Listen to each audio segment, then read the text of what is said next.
Got her. Get her done. There it is. We are officially live. We're live. Hello, welcome back, everybody. I don't know if everybody think we're alone today. I gotta go find some batteries. Let's see if this thing works.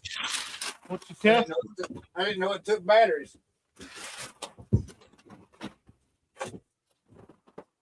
Man, it's fine. It's hard to find good help these days. Here. I got to work on that. I got to work on that. Oh, there's Brad. Hello, Brad. Lee. What's up? I got to work on that Star Wars figure because not figure mask, Kylo Ren mask. It says if I can get it to work, it's worth like $60. So I gotta work on that sometime.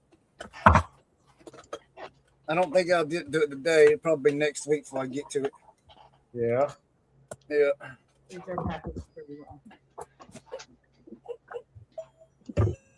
These are too. Hey, it works. What's up? Hey, Chris. 999. Oh wait, those are over there. 10. It worked. Yeah. It's less than 9. Teresa, did you holler at me? You want padding around it? Like your pack well. Did I hear Teresa holler for me? No. Yes. Yes. You see, GameStop is not buying eBay, I have not seen that. so you don't have to worry. Well, that'd be all right. No fears. eBay turned him down. eBay turned down. It's probably because dude was trying to sell dirty socks. What do you mean?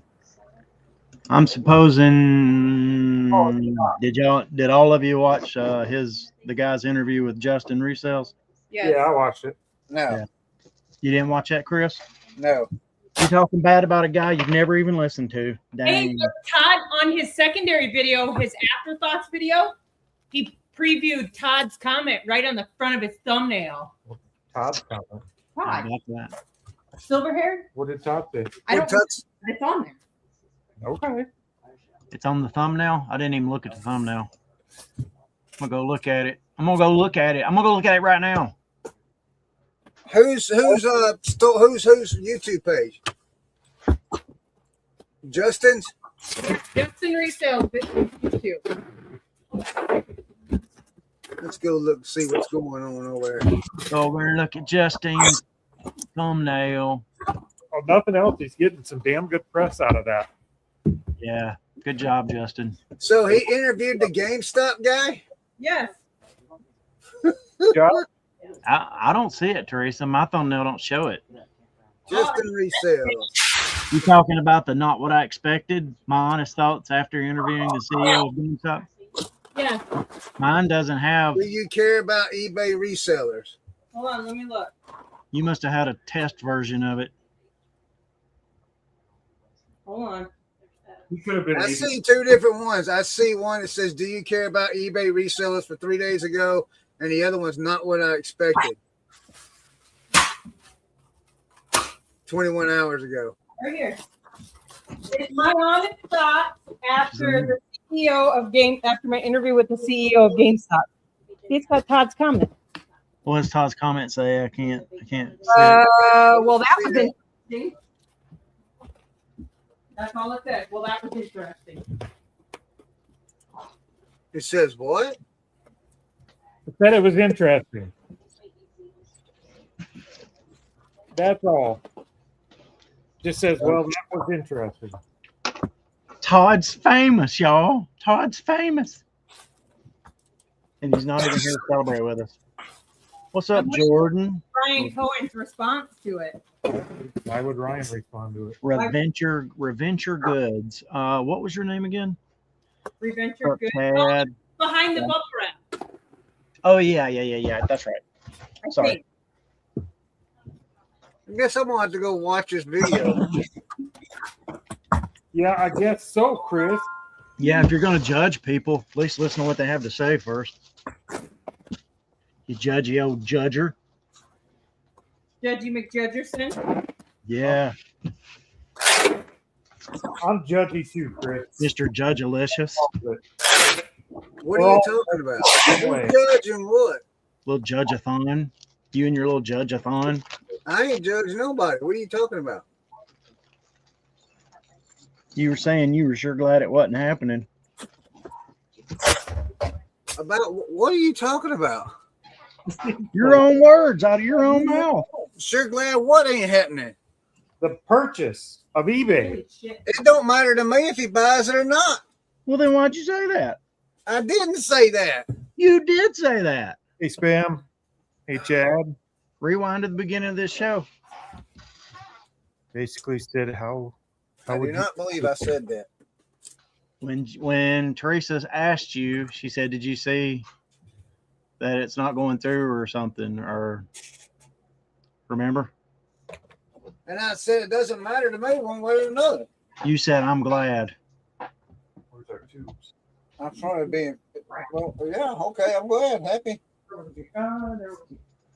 I mean, I'm not being. You making something out of nothing, Brad. Stop it. Your words is what made it. I didn't. Whatever.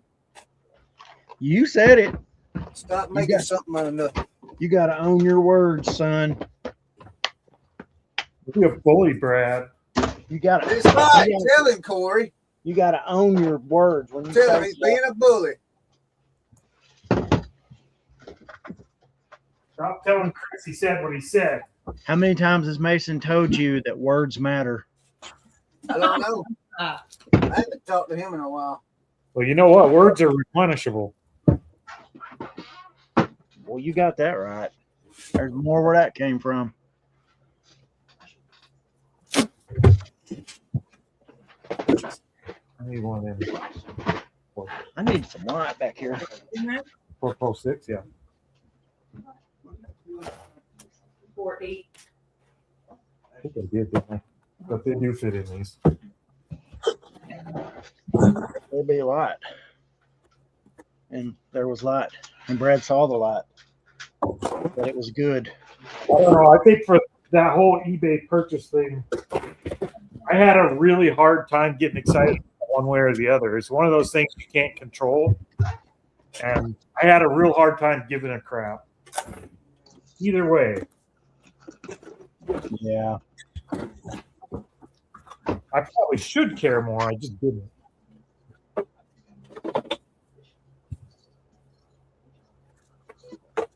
Well, I kind of maybe low-key secretly hope eBay was paying a little bit of attention to it.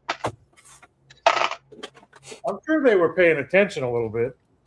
Not that that's going to make any difference. I mean, if what you're doing is working, what incentive do you have to change it? And it is working.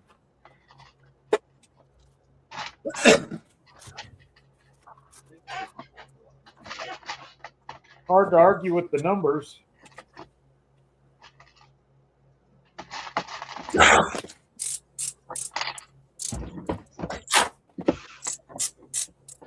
My take on it was that I don't know if he probably, well, to be fair to him, I don't think it was like something he prepared for much or anything. It was really off the cuff. Sounded like it was very spontaneous.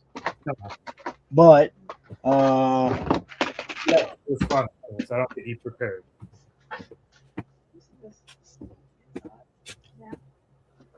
I feel like some of it probably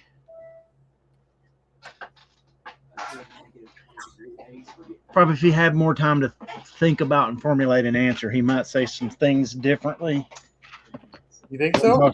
When talking about running eBay, you know, when you get asked and you're like, well, I'd just do this or I'd just do that.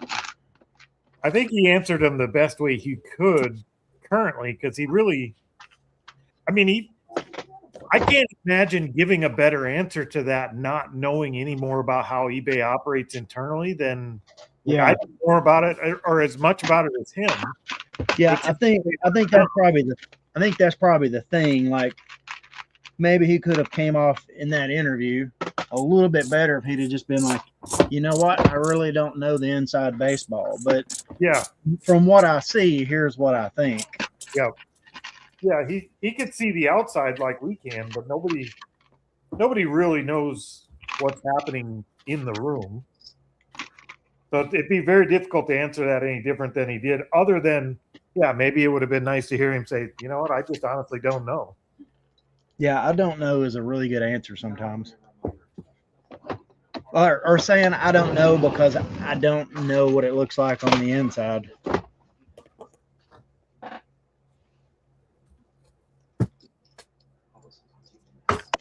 But it's really hard to answer off the cuff on something you haven't worked out. It felt a lot to me like trying to get your boss fired by talking to the employees who have no power to do that. yeah. It kind of felt like that to me more than anything. Yeah. You could tell the employees what they want to hear and whip them into a mob, but they don't have any power. It doesn't make any difference. I can tell you after listening to it, like there's a part of me is like, I don't know, that might fry the whole thing, but it would sure be fun for resellers for a good while. Yeah. Before it burnt to the ground, it would work really good for me. I think that's probably like the biggest thing in any of those conversations. I think people tend to think of like what's good for them. And if you're running an organization like that, your answer can't be just everything that's good for you. There has to be some push and pull when it comes to, what the end buyer on eBay experiences compared to what your sellers are experiencing on eBay. There has to be some middle ground. It can't just be what the buyers want or what the sellers want. Yeah. No, I think at the end of the day, I think if he got in there and just imploded the whole damn thing, it would actually be a net positive for resellers. Even if eBay just exploded and went away at the end of it, because they turned it into a GameStop beneficial platform only. Yeah. Which is like, you got to imagine he owns GameStop, sell a ton of used video games and stuff and electronics. He's going to hedge the bets towards what works for GameStop more than anything. But yeah, the whole thing blew up. It would probably come out as a net positive for resellers, because then I think what you'd see is a whole bunch of smaller platforms that are much more niche specific. Like there may be a used and repaired, or parts of repair, whatever, but just a specific platform just for like used vintage watches pop up. And I think you'd see a whole bunch of those little type of things pop up that got a bunch of traction, and you would just have to become a much more specific reseller. Yeah. But I don't think that's a net negative for the reselling space. I think it changes it, but I think it's more beneficial. Again, that works out great for a person like myself. Well, it works out great for everybody in the end. The only people it won't work out for is the people who are like, I'm not freaking changing. Well, yeah. Well, but that model would affect everything sellers more than it would like people who are niche down to a certain extent. Well, that's what I mean. Those everything sellers would have to be willing to pivot. They would have to really adjust what they do, and that's every business. Yeah. Shit like that implodes the markets all the time, and you have to change what you do. And some people refuse to change and they die out, and that's fine. There's nothing wrong with that. I think the other thing too is like if eBay died today, it's not I don't know how many users they have, but it's not like, let's say there's 100 million people aren't going to just quit shopping online. No, that's what I said. I think a lot of niche specific marketplaces would pop. Well, put it this way, you can't come in and beat eBay at eBay. At this point, you don't have the money or the cap. I don't think anybody can come in and beat eBay at eBay. That's why Mercari isn't better than eBay. That's why Posh isn't bigger than eBay. All the little platforms that pop up and try and be everything stores, it's very difficult, if not impossible, to beat eBay at eBay. But you could come in and say, I'm going to sell used ties and only used ties for men, and bring up a shop that decimates that market on eBay. Like, hold the market share on that one specific niche and shop. And I think it would just happen in mass. Tons of tiny niche markets. would pop up. And I don't see that as a bad thing. Yeah, the biggest thing would be those people finding those markets. I think they'd find them. If you're searching for a used tie, or if you're searching for a used Star Wars whatever, you're gonna find that in search. I mean, they would have to be visible just like anything else. Most of the people buying on eBay are just going to Google and searching for something. They just happen to see, oh, there it is. It's on eBay. Speaking of Star Wars, where do you estimate you guys are in your big haul? You gotta be It's at up least there. Well, I just sold an item yesterday for $250. 274. Yeah, we're way like crazy in the profit. It's over 20 grand by now, isn't it? No, hold on. Last time I did it. It's got to be between 15 and 20 grand. That's awesome. In the profit. And we like this Christmas should be good. We have a lot of new sealed Star Wars still. That's good. That's good. Did I see something about? Was it you guys on one of your videos? You were talking about another possible Star Wars buyout or something. We went to a garage sale, and they have a storage unit full of Star Wars stuff from their son or son-in-law or brother or something. They're trying to get rid of. Yeah. They had Star Wars collectors come in and pick it and buy all the good stuff. So what's left is all the new on card like $10 crap. Yeah. But they're trying to get $20 a piece for them when they sell for $9-10 on eBay. We just look, if you want to offload it in bulk, we're resellers. We're not going to pay you what you want, but we'll buy it all instead of nitpick. Yeah. So they took our number. They seemed very interested in doing it. They're not going to get what they want out of it unless they go the reselling route either. So, and we were very open with them about that. We even looked a few pieces up on eBay and we're like, look, you've got this marked here at 20. The last 8 of them that sold at $9, free shipping. Yeah. So really, they're about $4 value. Let's see. We'll see. It might come through. That's Jordan, if you're listening, I saw your video about the combo unit. Yeah. That sucked. It always does. I've never had one come back that had been taken apart or anything. As a matter of fact, every return I've ever had on one happened very quickly. And for a legit reason, like something got screwed up in shipping. I don't know. I think Jordan just got the luck of the draw for what is that shirt? Oh, it's just Beavis and Butthead. Yeah. I think Jordan just got the luck of the draw who he got a hold of at eBay, because we've had those happen several times actually.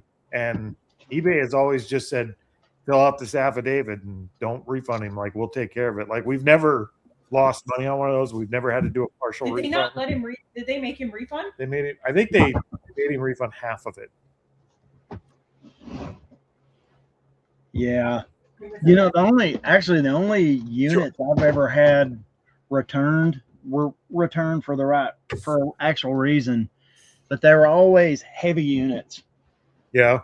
And you know, I like light units. I've never had a return on one that's not heavy, but the few that I've had, the only thing I could surmise was something did like they got dropped or something, or just in such a way that it messed something up. We've had that too, and we usually get by on those by filing the shipping claim, and we've had luck getting it back from the shipping claim too. So, and I asked if you could speak to somebody higher, and they're like, "What are you talking about?" That's what I mean. You got the luck of the draw with who you got a hold of. What happened? Usually, we just start the conversation by, "Look, we got a VCR back. It was obviously a parts harvester. We want to file the affidavit. We're not paying this guy back." And they handle it from that starting point rather than saying, "What can we do? I don't want to refund him." Like, start out from that point. This guy harvested parts. I'm not refunding him. I need to file an affidavit. So what happened?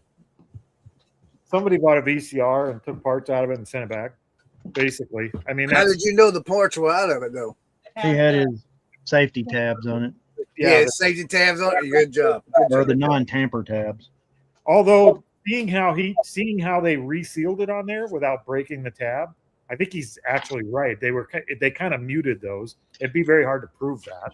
Yeah.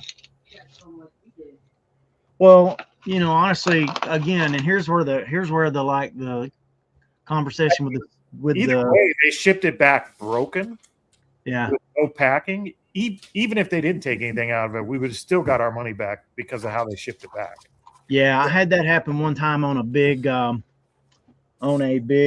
printer. The toner drum made it got jostled in shipping, and then it made it print out black. I should have taken the toner drum out and not even shipped it with it or whatever. But when they shipped it back, they didn't pad it up the way I had it when it went, and it busted the whole bottom tray out of the printer in a way that I would have not even been able to put a tray back in there. The whole frame and everything was messed up. That sucks. Yeah. Luckily, it was a printer I had bought. It was a Brother printer. It was a nice one. I'd bought it at a yard sale and used it for probably 4 or 5 years. So I bought a $5 printer and used it for 5 years, and then let the post office smash it for you. Yeah.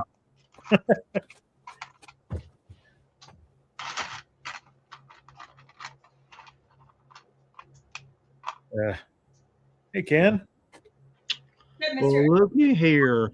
We're pulling the good people in here now. We got Santa's in the house. This show is looking up. Hey, Tanya. Is this Playmobil? Because it looks identical to that little head on Raiders of the Lost Ark.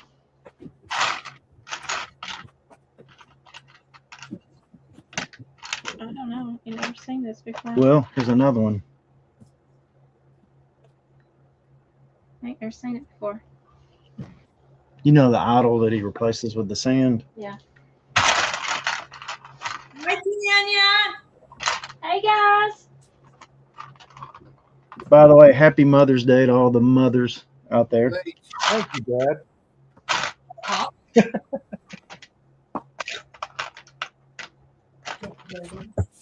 Well, you called me a mother something. A mother trucker. Word. I got the lights came in yesterday. Oh, did they? Oh, Yeah. The lights? I haven't had a chance to fool with them.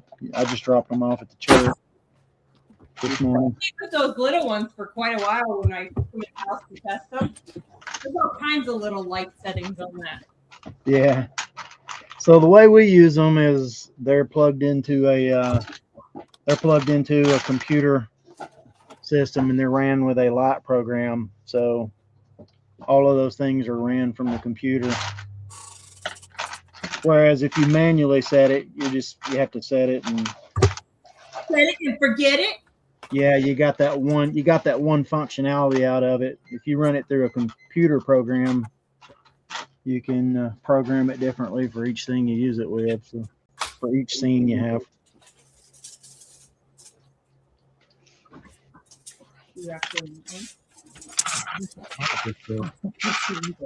Hey, Brad, guess what I did this morning? What you do? Me and Corey some caramel pecan rolls. You say caramel pecan rolls? I did. Ooh, that sounds good. So yummy. We each ate like 3 of them. No, now we I don't ate want 2. lunch. Yeah, I'm full off of 2.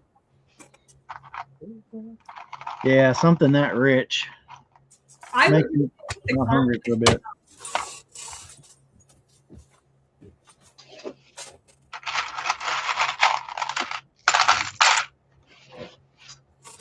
Not off center of the camera though.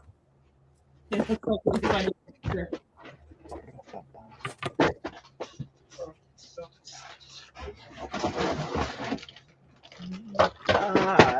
bar. Coming. You think so, Lag? I don't think so. But You could be right.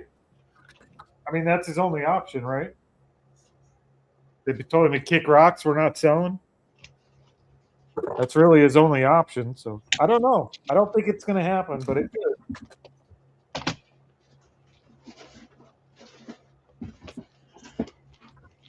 Like I said, I don't see a bad scenario, even if it did happen. Like rather it does or doesn't. I don't see it being a bad thing either way. I think the problem with big things like that, when I say big things, eBay, for example, like they're not very mobile. But I feel like there's a way to run a big thing, like a small thing in a sense. Some people would say that's impossible, but I know huge churches that are, well, the biggest church in the country. You know, they're one of their values is you know, by definition they're a mega church, but they're like, we refuse to be a mega church. We're going to be a collection of micro churches, so to speak. True, Lag. Like we're going to be able to move quickly, stay nimble. Well, there are large companies that run like small companies, for sure. So it's not impossible. I mean, I'm not talking eBay size large, but you look at companies like Five Guys. You know, love them or hate them, they do run it like a small mom and pop to the point where even if they allow you to franchise, they're like crazy about what they're going to allow you to do.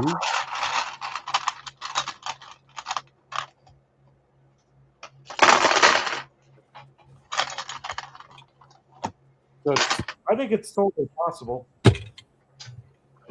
But like I said, even if he comes in and burns the place to the ground, I don't see it as a bad thing at the end.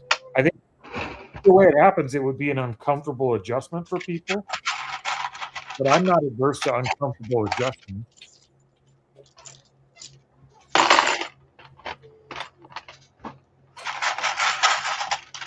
I think it weeds out a lot of the people that shouldn't be selling. So I'm not adverse to that. I run my small company like it's a large one.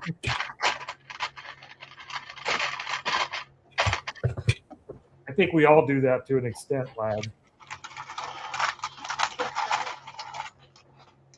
Or we try to. Yeah, we're a little more legit than we are sometimes. I forced my wife to call me Mr. President. Yep. Lisa has to schedule meetings. Like, we need to talk. Put her on the books. Yeah.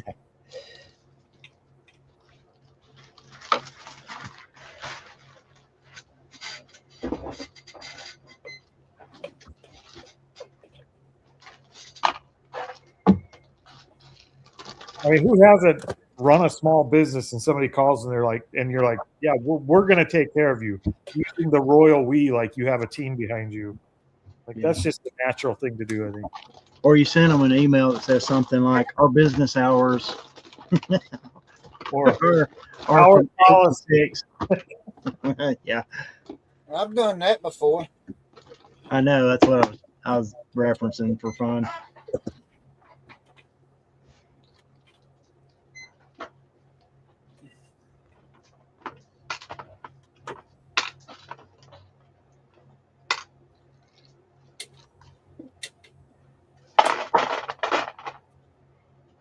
I have inventory like a large company and sales like a small company. I hear you. Hey, Mary, what's going on? Oh, I see Primo Chemo up there too. Yep. These decades. What's up, guys? Got all the major players in here today. What happened? What did I miss? All the smart people are in here. 27 of them. 26. One dumb one just left. All the smart people are here, both of them.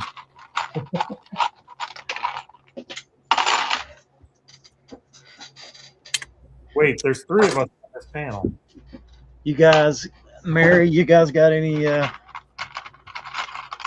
big interviews coming up or anything on Mike's channel? Any meetup news we need to know, Mary?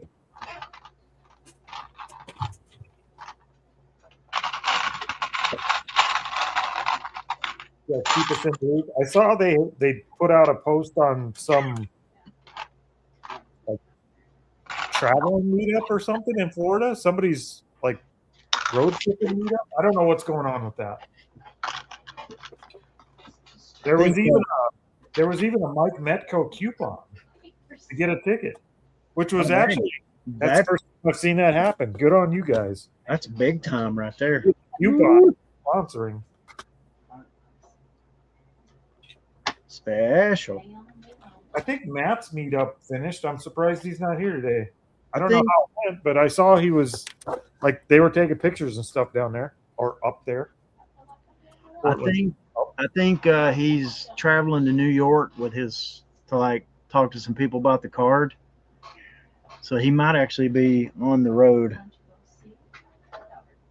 Dave, as far as the eBay newsletter for our customers, we've tried it on Grams and Pops, and it's that's not something that works on an everything store, but in the media stores and stuff like that, like we can use it a little bit more effectively, and we have. It just seems to work better when you know the people you're emailing are interested in everything you sell at your store because they've already shown interest in that niche, as opposed to the everything store. We just never got any real good traction over there. You can say you're putting your whole sale on or store on 50% off, but if you sell everything from waffle irons to hair curlers, nobody really cares. I need to So read it does work Hobbs. You can read that here, but I don't know what to read. as long as you can be specific with it.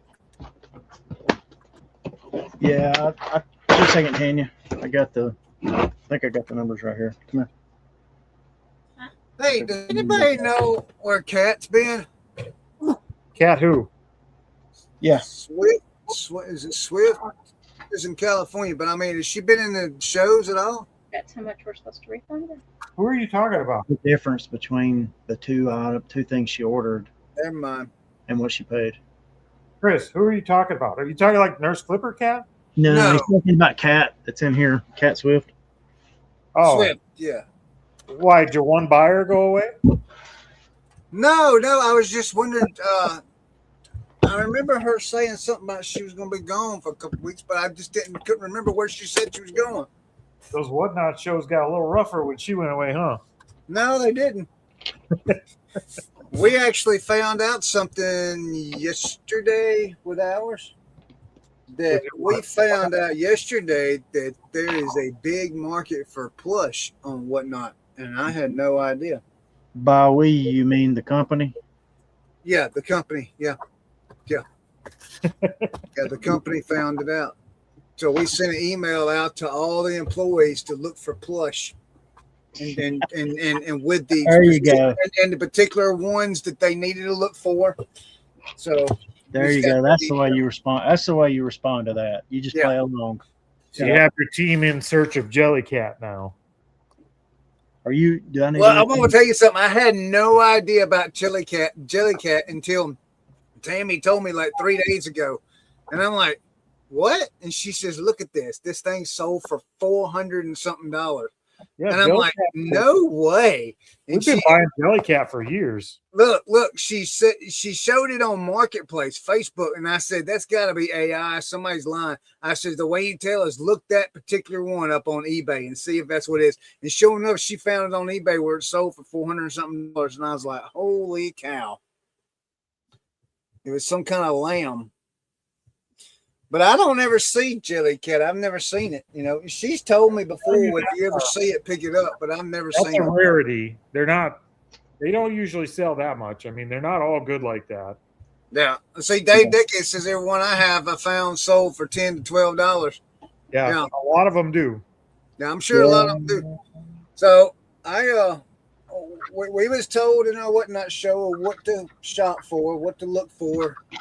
What people apparently there's a huge community and Whatnot for plush. Jellycat's not the main thing. They're looking for another brand, and I'm just like, what the crap, man. I was just gonna tell you, Chris, that listening to people who are selling on Whatnot is probably not a great business plan. No, these were buyers. But then I realized listening to us is not a very good one either. No, these were the buyers telling us what they were looking for. The whole time I'm thinking is, when I'm hearing all this, all I'm thinking is, Jellycat, what are they feeding you? I think that's Smelly Cat, Brad. Yeah, yeah. I know what it is, but that's what I'm we hearing. picked up a couple today, not Jellycats, but some other brands that they were looking for. I told her, I says, you know what our starting price is, so you know what not to buy as far as price wise, unless it's one of them others. But I'm switching. I'm actually getting ready to switch how I do my shipping and all that stuff. Like the prices I'm running them at, I'm getting ready to switch that. And there's still going to be a lot of $2 items, but certain ones are going to be $3. Like I ran something for $5 the other day and it sold, you know. Chris, let me just ask you, under what circumstance, if you were able to source a $40 Jellycat, which we've done several times, we find them out. I put it on eBay. That's what I'm talking about. Like, you want to make your buyers on Whatnot happy. They're wanting to buy $40 Jellycat for $1 from idiots. Yeah, no. If you're you put it on eBay and sell the damn thing. So, yeah. See, there. Now, see, you can sell cameras and stuff. Like I sold a camera on Whatnot for $60-something. To somebody that sold it for $200? No, it wasn't worth $200. It was worth like $70. So I don't know. I can't get behind the fast nickel slow dime game like that. That fast nickel is just. I don't buy it. I can't. Nowadays, they're not buying Beanie Babies. I know a lot of Whatnotters will hate hearing me say it, but I just can't get behind that whole. Well, I can sell it fast. Well, congratulations. I could sell anything fast if I underprice it by 10x. Harbor's Hope. Good morning. Harbor's Hope, male, female, and I'm assuming west of the Mississippi, if you're calling it a good morning.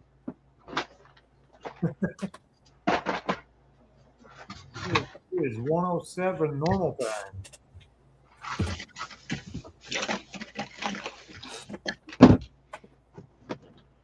Jellycat, what are they feeding you?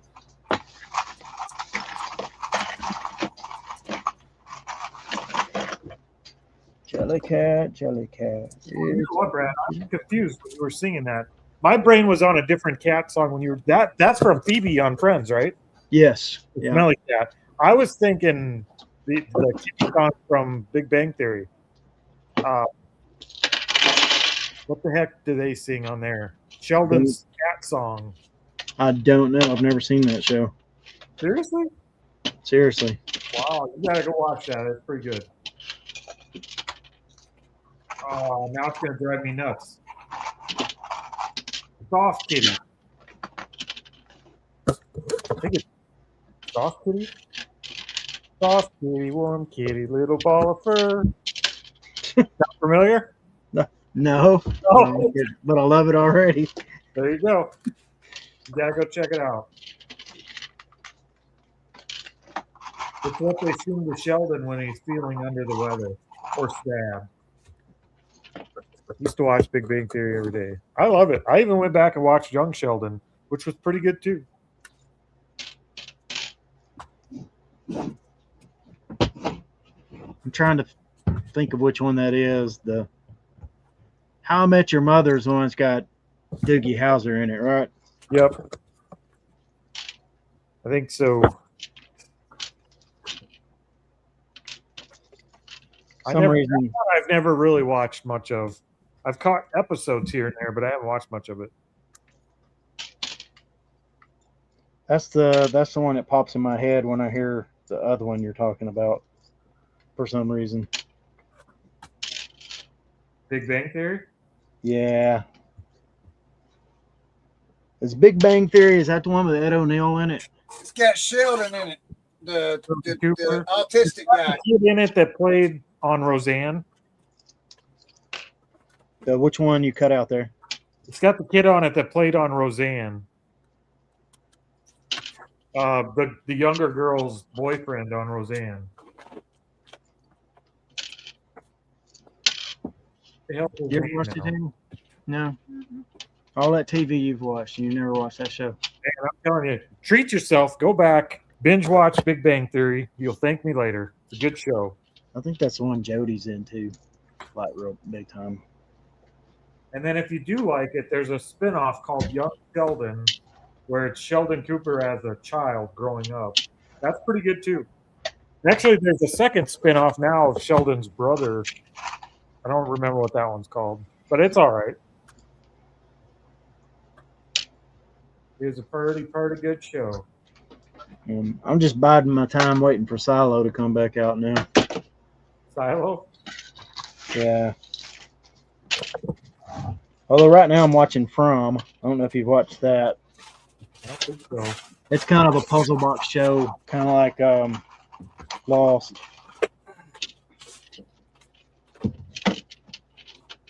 I was programming last night for most of the night, so I'm sitting on my computer for most of the time, and I like to just let a TV show play in the background or something. And last night I turned on the movie Greenland, and there's a second one now, Greenland 2. So it just played through both of those movies. It wasn't a terrible show. I didn't hate it. Modern from the first, yeah. Modern Family was decent. From is kind of like a mixture between Lost and Supernatural. Really? Yeah, it's got the monster element to it, like That'd be kind of good. like Supernatural, but it's got the puzzle box mystery show aspect of Lost. I kind of want to go back and rewatch all the Grimm episodes. That was a pretty good show. Yeah, I enjoyed that. They got some kind of reboot of that coming, but it's not really a reboot. It's more like a continuation, I think. Yeah. I haven't seen that, but yeah, I think it might have something to do with. Wasn't there like a kid? They had a kid or something. I think so. Yeah, I think it might be something to have something to do with the kid. That could be interesting. I'll have to watch for that. It'd give me a reason to go back and rewatch it. I think the Nick character is going to be in it, and That the show, wife. when we started watching it, like from the very first or second episode, you're like, wait, that's from this fairy tale, or that's from that fairy tale. Like you catch on to what they're playing on through the whole show, which was kind of cool. Blue Eye Ninja and Invisible? What the heck are you talking about? My favorites are Blue Eye Ninja and Invisible. I don't know what you talk about, Lag. Are those TV shows?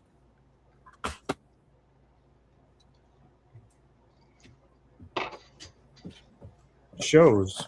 Yeah, if you know good sci-fi, let me I know. I don't. That's good sci-fi. But watch them all. I don't know anymore. Do you watch the Halo series? You know what? I think I'll watch, like, we were watching it, and I think I watched like maybe the first 3 episodes, and then for some reason I forgot. I couldn't even tell you what channel or what service it was on at this point. But I enjoyed what I watched. Did you ever play the video game Halo? Oh no, I've never really played any video games past Is the past series Zelda. good, Corey? When the video game Halo came out, the first 1 or 2 of those, we played them. Like we completed that game at every difficulty level, and we played that thing all the time. The series came out, and it does actually follow. It does a pretty good job of justifying the game. So yeah, the series is pretty good, Chris. Okay. Invincible show on Amazon. Oh, Invincible. Which one's Invincible, Tanya?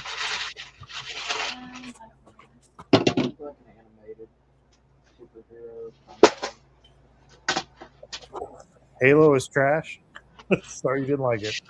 I thought it was pretty decent. I didn't like it.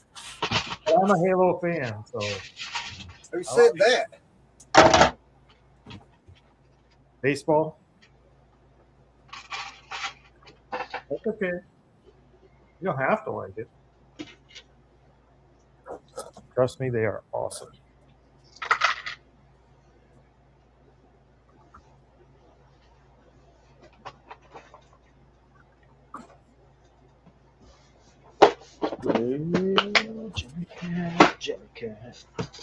Blue Eye Ninja show on Netflix is next level.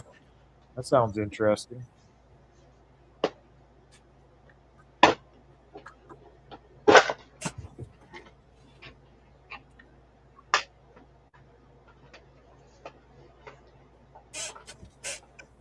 think Chris Farley was the first Blue Eye Ninja, wasn't he? Who? Yes, sir.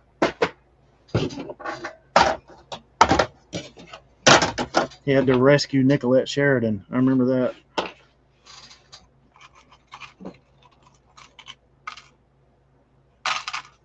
That's a tough act to follow, so it's got its work cut out for it, whatever this new show is.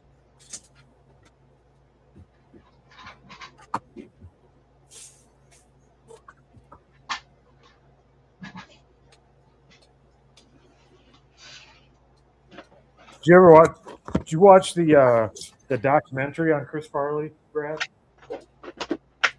No, I saw it, but I haven't haven't taken a moment to watch it yet.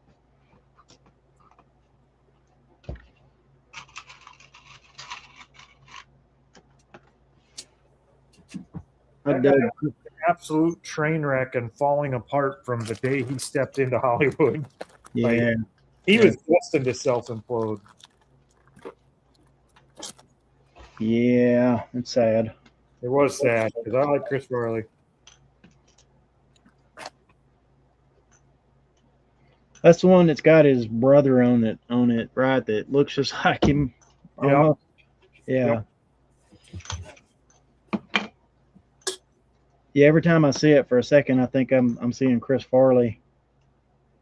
Now I realize that's his brother. Yeah, that documentary was pretty sad. I felt bad for the guy. He was a mental case from day one. He didn't have the ability to be in the position he was in at all. And the people around him didn't.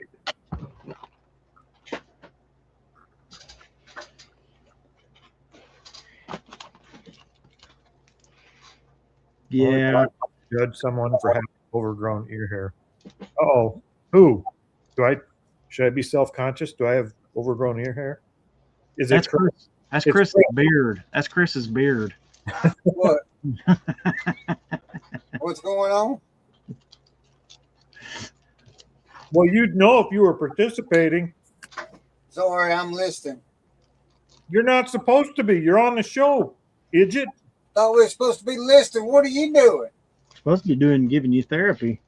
Chris, I'm working and I've been running my yap for 48 minutes. What do you mean, what am I doing? We're putting on a show here, son. We'll see y'all working then. We haven't watched the whole Hogan one. That one was sad. Yeah, I bet it was. I haven't watched that one yet. I was never into wrestling either. Not like most people were, but we watched some. In the wrestling. I was in the wrestling. We're still into wrestling. I was in the wrestling. Yeah, Chris is like, I was into wrestling 2 weeks ago when WrestleMania was on. I was just saying. I'm still in the wrestling. If you schedule part of your week around when Saturday Night Raw or whatever the hell comes on nowadays, then you're into wrestling. It's Friday Night Raw. Monday Night Raw, Friday Night SmackDown, and then all the pay-per-views now are called PLEs, Premier Live Events, and they're on ESPN Ultimate. Well, how about that? Men like soap operas too. Yes. Correct. There's nothing wrong with that. No. Hey, we just sat here talked about TV shows and Big Bang Theory and all that kind of stuff. Same thing. It's just No entertainment. judgment. No judgment. No, this is a safe zone, Chris. Do you know Sheldon was autistic in real life? I'm autistic in real life. What are you talking about? I don't know if he is in real life. At least my son accuses Are me you of being. talking about young Sheldon, or are you talking about the one that actually played on the show? Talking about Sheldon, the dude that plays in Big Bang Theory. I don't think he's autistic in real life. Yes, he is. He sure is. Are you sure? Yes, sir. Hey Siri. Hey, sir. Hey Siri. My phone don't work. I got to take it off the photo stand. I thought I could just talk to it and it wasn't going to have it. Let's see. Did you dig through some shields? Why? Because they're sticking up. I caught you red-handed. You didn't take the time to sort it back out before you closed the lid. I hate you. I hate your guts. People are autistic in real life. Ah, you're wrong. 12.5. I'm right. Jim Parsons has never publicly said he's autistic. There's been a long-running discussion about whether Sheldon himself was written as autistic or autism coded. But no, Jim Parsons is not autistic. He's married. He has kids. There's a That normal don't mean anything. He not has a high function. I don't care what Google says, man. He has a high function of autism. I promise you. I promise you. The real He's character. not autistic. Game recognized, game. All right. You can't just say somebody's autistic if they're not. He has a high function of autism called Asperger's. Oh, in yeah. real life. I don't care what Google tell you. I know that for a fact. Okay, what should I use to fact check that? If you don't want me to use Google or GPT, what should I use to fact check it? I'll let you pick the source. Hold on a minute. You can't say you're the source. I am the source. I'm going to say I'm the source. Let me look it up and see which one I'm amenable to first. Or which one's amenable to me. Let's see. I keep forgetting. Let me ask ChatGPT, what do they believe in South Carolina about this? I tell you this though, you can't listen to ChatGPT and eBay. I mean, not eBay, but Google and all that no more.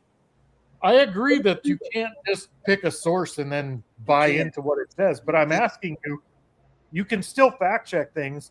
Well, I had to, all right. It? So Jim Parsons himself said, "No, I am not autistic." That's exactly what he would say. Exactly. That's exactly what he would say. You're 100% correct. Man, I can't figure out how to make this thing come on. You can't find the source that disproves what I just said? Dang it. See, next you're going to be telling us that sand is made by fish poop and stuff. It is. We've already had this conversation. Google it, parrotfish. This is why people don't believe you about the monkeys on the island, Chris, because you say things that are false. Like Jim Parsons is autistic. Okay. Yeah, you trying to get us to eat. Listen, I watched the Smithsonian channel. You're trying to feed us. You're trying to feed us poop brownies, Chris. Right. I watch the Smithsonian channel all the time. I know what's up. Even if you mix just a little bit of poop in there, we don't want to eat it because it's got a little bit of poop in it. Are you saying the Smithsonian channel said that Jim Parsons was autistic, or are you saying you watch the Smithsonian channel so you're autistic? No, I'm saying Yes, I watch the Smithsonian channel. That's how I know that there's monkeys on an island in South Carolina. Well, Jim. Huh? And we've had that discussion and proved that was correct. I feel like we have to get to the bottom of this Jim Parsons question, though. Yeah, I don't know if I can go on with the rest of my life till we do. Listen right here. Harbor Shop said it right here. He has never said he is autistic, but in real life, he has a high level. That's exactly what I said. He has a high level of autism called Asperger's. Well, you can't just internet diagnose somebody and say they have Internet it. diagnosis. His wife, this guy's wife, used to teach him in high school. They know him. Doctor? They know him. You could say they look like they're Usually- autistic. They act like they're autistic, but do you know Did you he's say autistic? his wife was his teacher in high school? That's what it says. It says, as I said, he was a student of my wife in high school. Oh, that's a different thing. He was Okay. very good in French. He probably was. Yep. They smart. They Oh, I really- had a teacher in If high his school. teacher say- married him, he must have been great at French. Y'all didn't see it. Says my wife taught Sheldon. See it up there? Harbor Shop. I don't think that's going to stand up as a fact check, Chris. I think it does when you got somebody that actually knows him in real life. I spoke to somebody that knew him also for years ago. That's how I know. You don't know. I don't care what Google said. Is that what Harry told you on the phone last week? No, it's not what Harry told me on the phone last week. I can't get this thing to work. That sucks.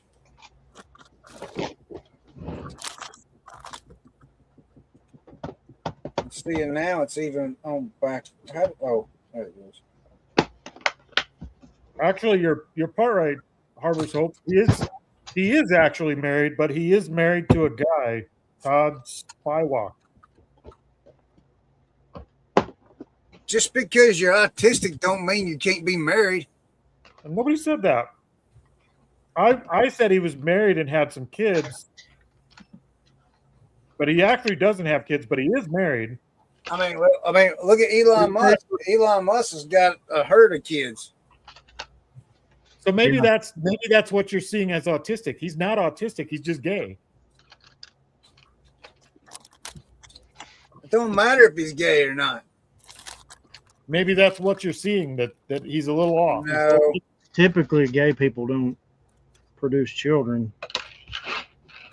Not in a standard sense, no. No. it doesn't mean just because if he's gay, it doesn't mean he's not autistic either. But And it doesn't mean that all autistic people are gay either.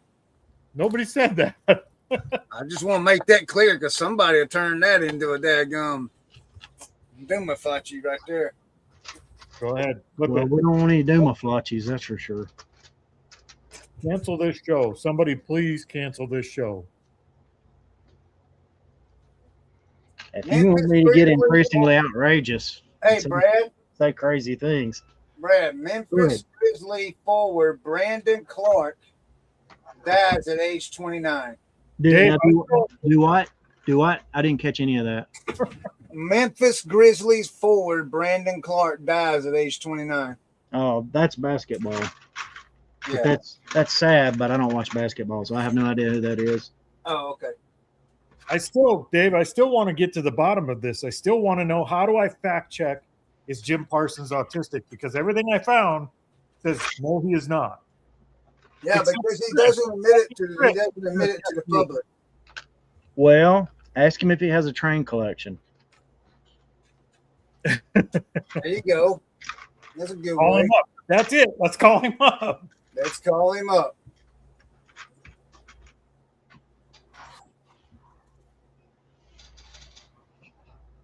Can we get his phone number?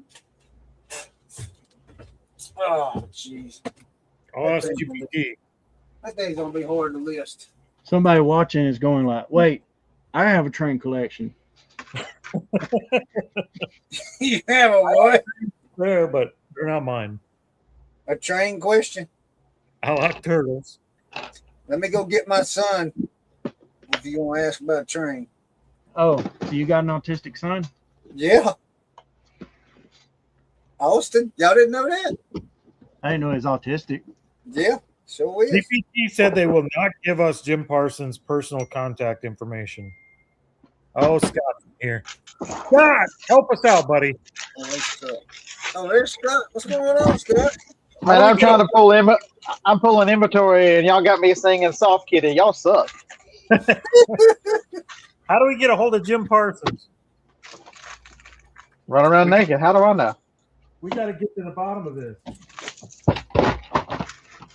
I still, Chris, every reputable source I have found says he is not. I just think it's pretty interesting that I'm able to create a topic Well, everybody can create a topic. just out of the blue. Well, yeah, when you actually start talking and participate. But I've enlisted too. I'm not going to be here. What? I got stuff to do. Well, if you got stuff, well, you do. You have stuff to do. You made a commitment to be on a live show every Tuesday at 12:30 Central Standard Time. Are you saying you're a liar? Are you autistic? What? Might be. I don't know. I would think that autistic people would be more truthful. I think so too. From all evidence I've seen, they're Hey, very Corey, to answer your Saturday question, you know how freeing it is not to be tied down by YouTube? Say the hell with it. How free is it? Actually, now that I think about it, the autistic people I know are probably the best people I know. Thank you, Brad. Or probably the what? Probably the best people I know. Well, I appreciate that.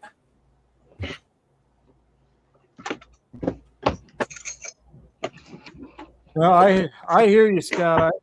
Trust me, we have given it many, many hours of thought on that Saturday question of whether YouTube is worth it or not.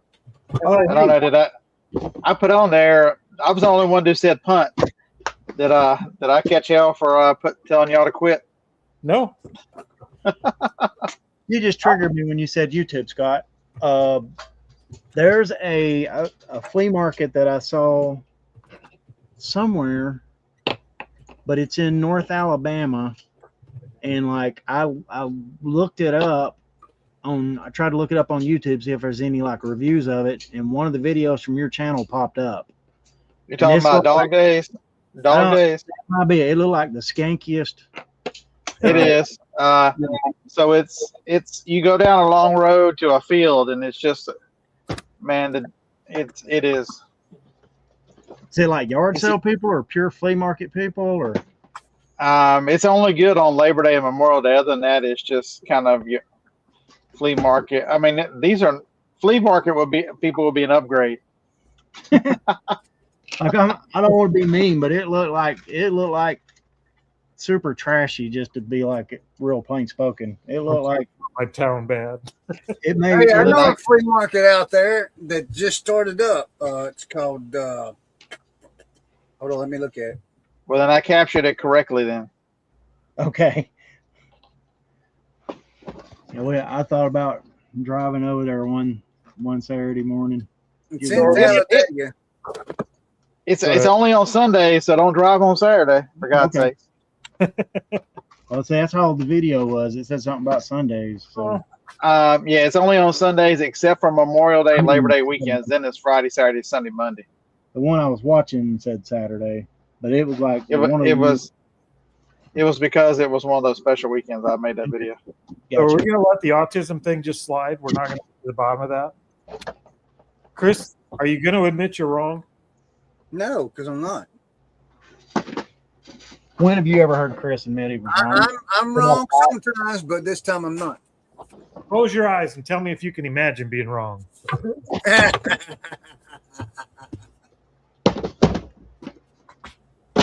I'm trying to find that name out, that flea market out there in Talladega. It's the Talladega National Forest area. Let's see if you've been out to that one, Scott. Trying to figure out what I did to my printer. Sandy says, Brad, you got to be there at dark on the regular Sundays to get a good deal. Pickers are there with flashlights. Gotcha. There ain't any inventory I'm willing to work that hard for. Hey, it's where Sandy lives. That's how bad it is. Oh, Oh, It's too man. easy to get good inventory. I will not sit out in the dark and hunt for it like I'm looking for friggin' crawlers at 4 a.m. shots fired.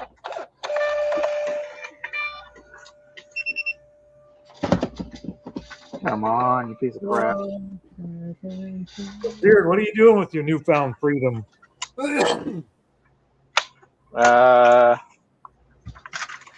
Nothing to write home about. Just listing. Are you not on YouTube no more? Friday nights. That's it, right? Yep. So you're not making no more videos or anything like that? I don't know about that. I'm not doing the Wednesday show anymore. Oh.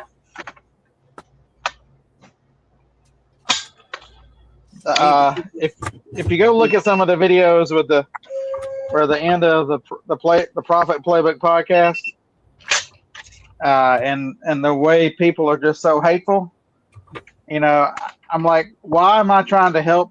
And these people who could give two shits about you. That's a valid point. That's a valid point. I mean, it to me it comes across as the new way to use people. Listen for only information only, and nothing else. I mean, you know what?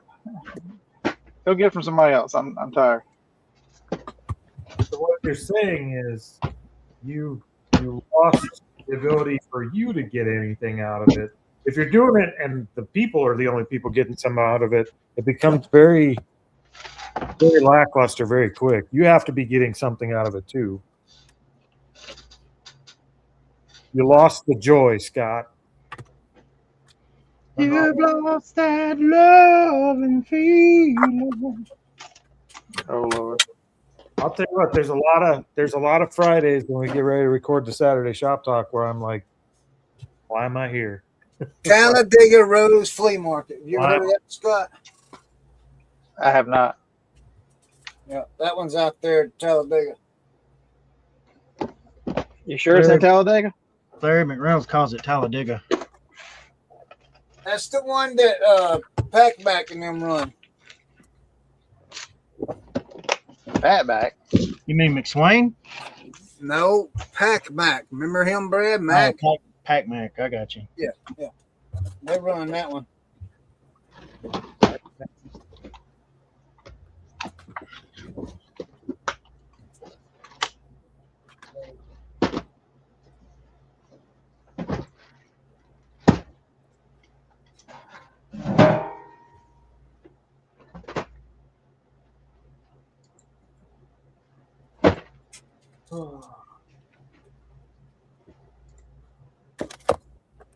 Here.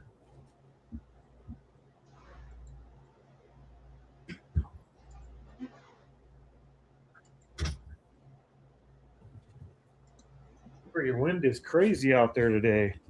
Not like hurricane weather out.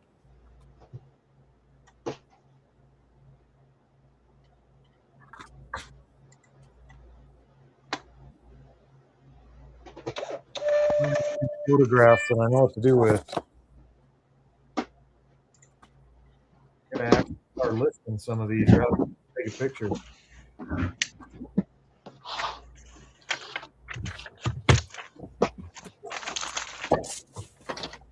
So, Scott, have you seen the new List Easier update? What's it come out with? Yeah, you can now do 100 on Flex. Is that it? Pretty much. I haven't gone over to Batch yet to see if they've updated that yet, but I don't do anything on Flex. Well, very rarely. I have used it a few times. see, so Jacob does he does that side, and I do all Flex. Very rarely use Batch. You do have to use it. It's nice, but I very rarely use that. You mean you very rarely use Flex? Flex, yes. Yeah, you use Batch. Acting. Well, when you're just doing a box like this at a time and they're all the same thing, no reason to use what? Fortnite Monopoly. It might be pretty good. We'll see if everything's in it.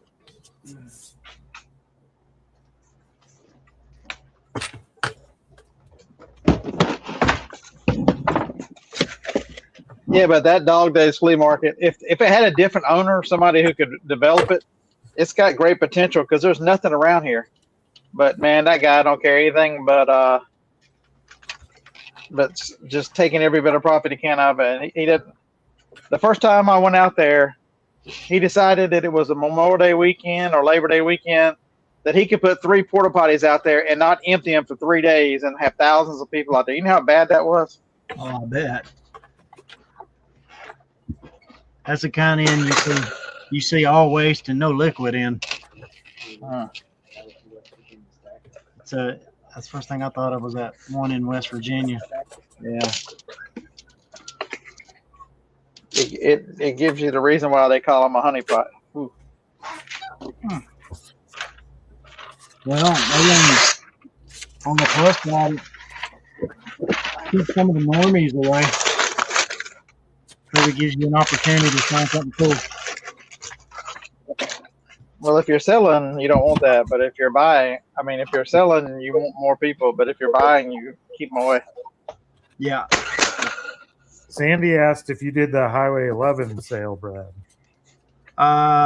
No. You guys have a Highway 11 too? We got one. Sandy, I don't know where that is. Sandy, where is the Highway 11? Hey, that's over by me, Sandy. Yes, that's over by me. We will be doing that one this year. Sorry, I wasn't paying attention. Wow, we've established that. I didn't know nothing about it till my wife told me earlier this year about it. Because we was talking about the 127, and she says, well, why don't we just go to the Highway 11? And I says, what? And she says, yeah, the Highway 11 does one too. And I was like, oh, well, let's just do that then. There must be more than one Highway 11 in the U.S. because we have a Highway 11 that runs through Sioux Falls here too. Oh, it starts this Thursday, Sandy? By Tammy, do you mean your work associate? Yeah, my work associate, yeah. Eric, the thing is, that's the best thing I ever did for Reseller, man. The paper tape machine. Look how nice and professional the boxes look. I look like I know what I'm doing. How You should How give quick one does- of those away. how quick does it like stick? Is it like immediate? Pretty quick. Yeah, it's immediate. Yeah, What the about one, those- the what one I'm about those- talking. Like those boxes from Walmart, them recycled 12 by 8 by 6 boxes where they are. How well does it work on crap like that? It's made to stick the cardboard. It sticks right to it. Okay.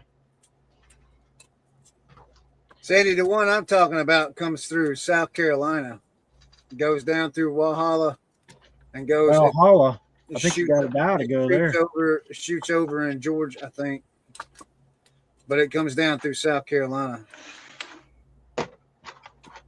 No, I've been envious of that thing ever since I saw it, Scott. I just never shelled out the money for it. I've used one before. I just don't I have did one. I would mind. My ultrasonic cleaner came in.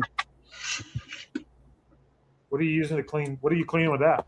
Well, I was just going to clean all his tool stuff with it, but I don't know. I'm going to try. Like, obviously, some of his Playmobil we get in is kind of dirty sometimes. So if there's a quick way to shake all the crap off of those and clean them, that'd be nice. Aren't those usually for like jewelry and stuff? Is that what they're used for usually? Some people, well, a lot of people use them for like tool stuff, Really? like sticking whole carbs and stuff down in them, you know. Huh. I saw a guy cleaning like Star Wars ships with them. Was what first kind of caught my eye. They'd been setting out and basically had fur on them, you know. Yep. They were so dusty. And he was throwing them in he had like a big industrial one. like super size. Oh, US 11. This is. Yeah. I have to ask Timmy what that one's called. Yeah, the US 11 looks like it runs from down in down in Mississippi. Starts somewhere south of. Hell, I can't read their map. Is it a South of Friday Meridian. It goes up through Tuscaloosa, through Birmingham, Center Point, Gadsden, Fort Payne, up into Chattanooga, and parallels 75, all the way in and around Knoxville, up into North Carolina, around ends. It looks like it ends in Bristol. It makes a loop.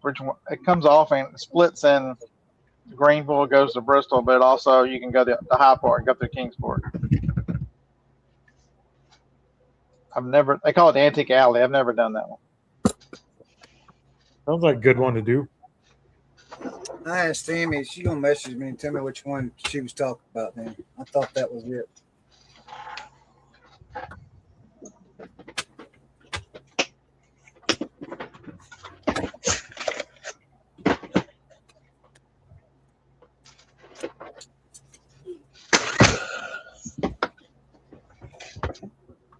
So here you go, Brad. You hear I just hit the button. It's already sticky. I can feel it in my hand. All I do is rub it on there. Sometimes that's it. What's a roll of that paper tape cost you? So 10 rolls, I pay $88 for 10. Mm-hmm. I think they're 450 feet a roll. It's a little more expensive than regular tape, but never have to hunt for a gun. And every time I pick up this box, I hit a 9 over there, and it gives me a 12-inch, or it's a 6-inch box, so it gives me a 9-inch piece. The time you save is tremendous. Hey, Tammy was talking about the 123 in Westminster, South Carolina. That sale. Oh, that one. My work associate, Brad. Yeah. You had your secretary look it up? Yeah. Secretary, look it up. Not call her your secretary. You might get in trouble. But the other nice thing is because it's reinforced, you can see the fibers in it. You only need one piece. It'll hold. No matter what the weight is, it'll hold. I figured it was decent if that's what your Amazon boxes are coming in. I gotta make a phone call. My biggest complaint with like Amazon boxes from Amazon is that they don't have any paper or any they cushion. don't have any packing material in them, and so they do get busted open, but it's just because they don't have anything inside to keep them from getting pushed in. I'm just happy if I get a box when they come from Amazon anymore. They just show up in a freaking clear bag nowadays. Delivering their own, they can pretty much just throw it in a Ziploc bag and toss it on your porch.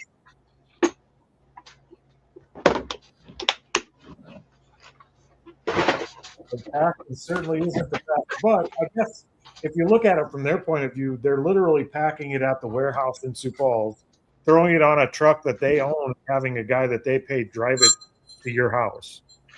So it's not going through an entire mail system. So I guess maybe it's not so bad.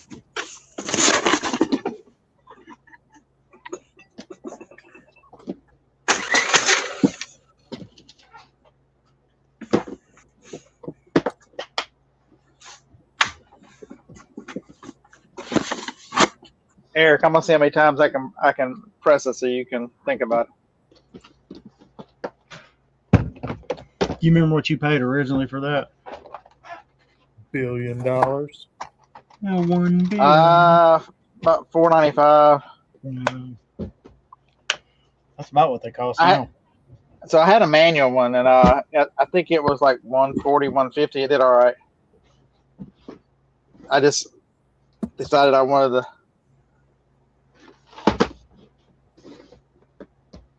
If you're gonna pack for a living, they sure are handy.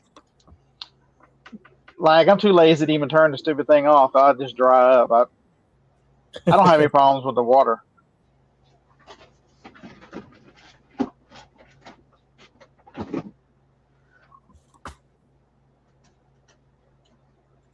Upstate Picker said he still got the manual and it's rusted to hell now. No, the manual works good too. I mean, it's fine.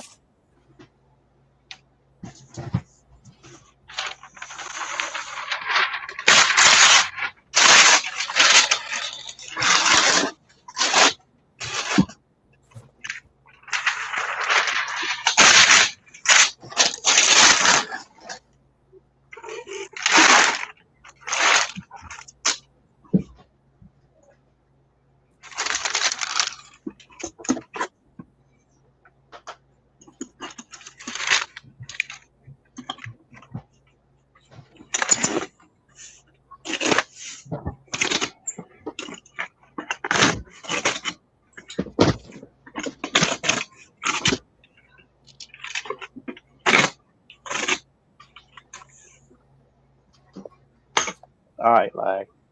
Penetron.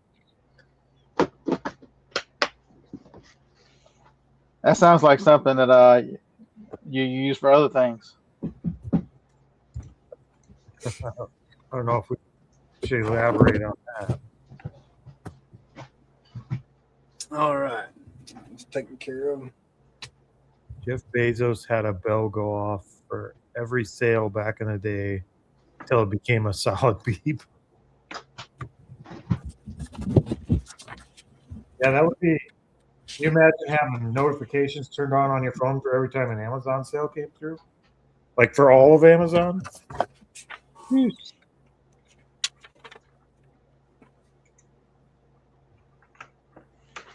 It'd be almost as bad as doing a Tuesday show with Chris. Damn. Nothing, Chris? What?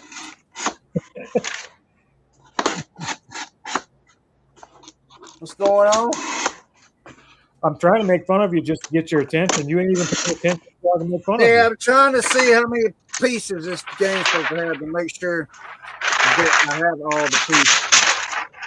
73. No, that's not it.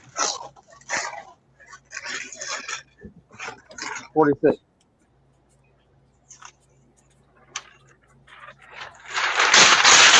I don't even know what game you're messing with.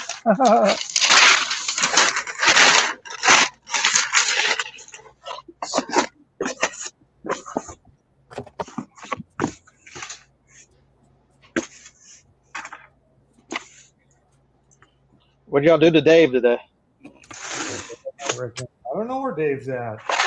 He's probably doing the responsible thing and working.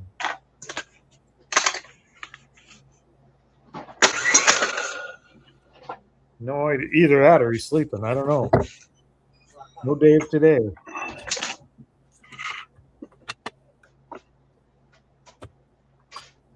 When I woke up from my nap and I was out here at midnight, he was still awake working. I think I quit at 2 o'clock. He was still awake, so that'd be midnight his time. No, thank you. Well, I mean, I think we finally went to bed at like 1:45 to midnight last night. I was working all the way up till that. But yeah, it's easy to lose track of time. Well, I fell asleep at like 5:30, and I woke up at 11. I'm like, I need to go outside and do something for a while. Oh no. Find something to do inside at that point. From the chair. So weird doing because you get done working and you go in the house and sit down on the couch or the chair and you have supper. But as soon as you do, you pull out your laptop and you're still working. And you just keep doing odds and end working shit all the way up until you go to bed. You never really quit working. Or at least we don't. It seems like we work right up until the time we get ready to go crash. We're doing something. Well, Phoebe had me trapped, so I took a nap. Phoebe what? She had me trapped in a recliner, so I took a nap. Oh.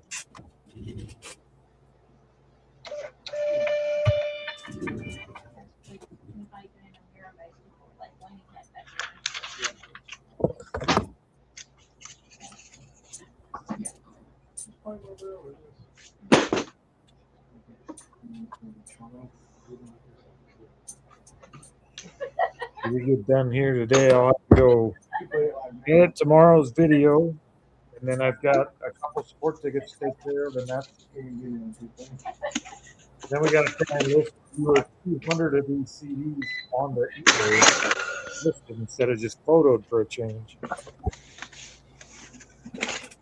Hey, Brad, y'all Yeah. you're having no fun over there. You need to tell Timmy quit doing all that laughing and quit doing all that laughing. Yeah. We have been in a mirror maze before. There's a local, well, I say local thing called in Chattanooga called Lake Winnipesaukee. They used to have one. I don't think I've seen these before. Yeah, it's a green screen lag. It's like a really super high tech one though, because you can actually like walk back into it. Oh, look at that. It's You barely fit through that thing, can't you? It's amazing technology. Well, they're kind of like moved around at the moment to make more room back here for me to have the table spread out.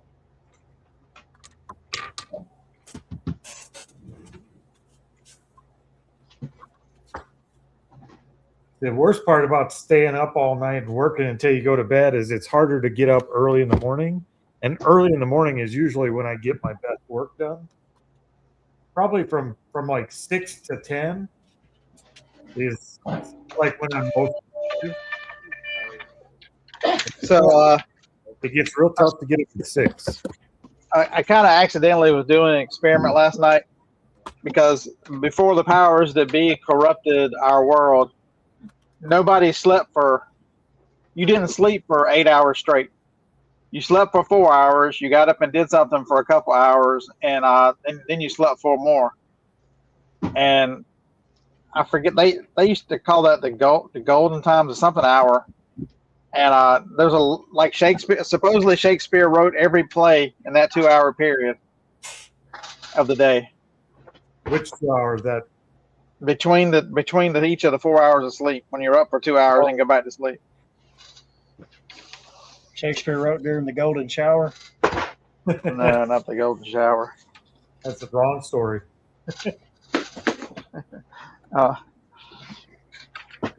I always feel we don't get. We don't know what you're watching there, preacher man. I was watching the news about President Trump. You're gonna get Chris over here yelling. Remember that one? Yeah, the Democrats from hell. Man, they are raising hell in Tennessee right now. Aren't they? That over there in Memphis. Did you see that one in church stomping up and down like he was crazy? Yeah. Yeah. That dude, he lost his mind. I got a friend who's a state trooper, and so he gets sent up to the state house, to the Capitol, to they have to it's not really security, but they have to walk the guys back and forth to their cars and stuff. And this when all that stuff happened, he was in Memphis doing something, and he was like, "It's the one time I felt happier about being in Memphis."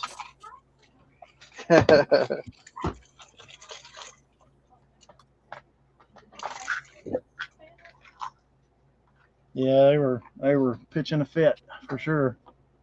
About what? The redistricting or redrawing the congressional maps. Oh, that ain't got nothing to do with Trump. We didn't say it did.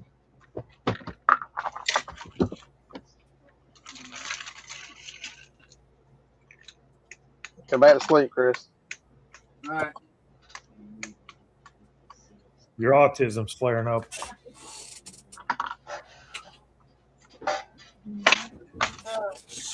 Oh man. Oh. What you working on, Chris? Counting pieces in this board game. Make sure all the pieces are there. Is that why you got your shoes off? I don't have my shoes on.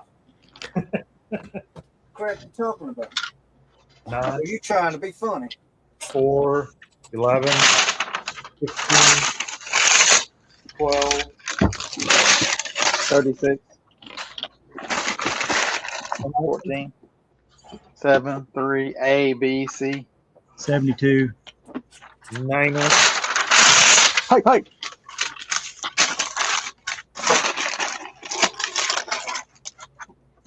Hey, I know it's not a sports show, but what can you tell me about Caden Proctor, Scott? Immense physical talent. Decent. Somebody who is physically gifted, and I think he leaned on that a little too much. He needs a little. If he put in a little bit of work, he'd be incredible. If he got the right coach that motivated him to, get in his mind, you've got the physical skills to be great. That's what's stopping him, because he's the one here that was from Iowa, came here, decommitted, and decided he was going to go back to Iowa, then turned around and came right back the next year.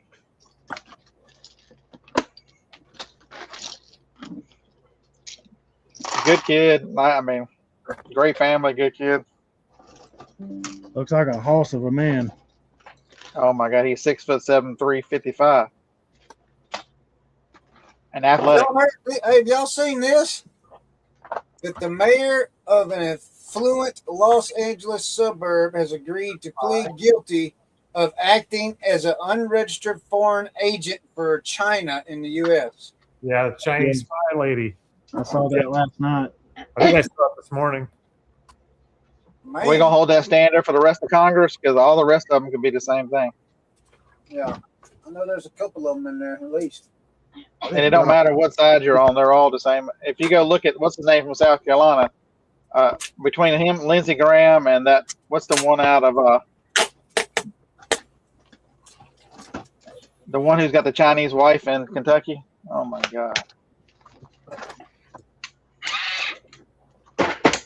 Well, Lindsey wouldn't have a Chinese wife. He'd have a Chinese. He'd have to have a Chinese boyfriend.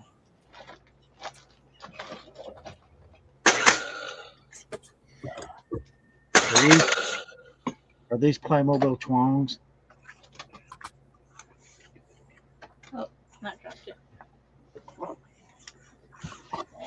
I've not seen them before, but it feels like Playmobil. Yeah, but is it? You think that's what it is, or something else?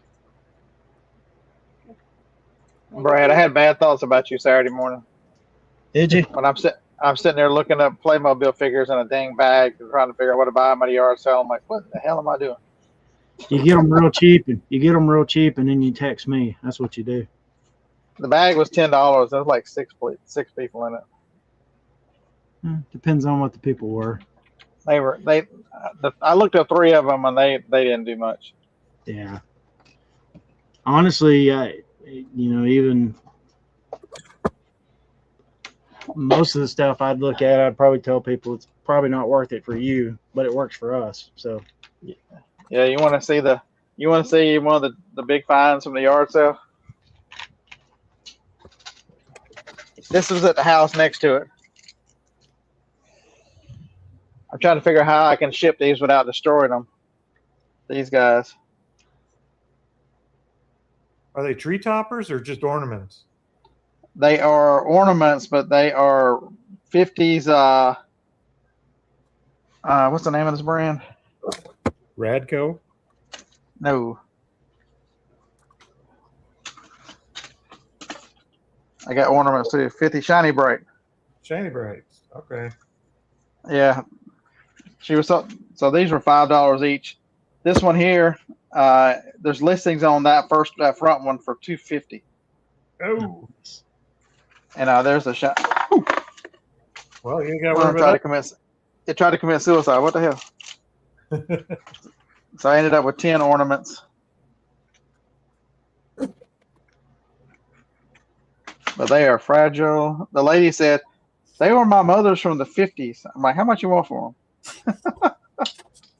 She was German. I don't know where she got them from.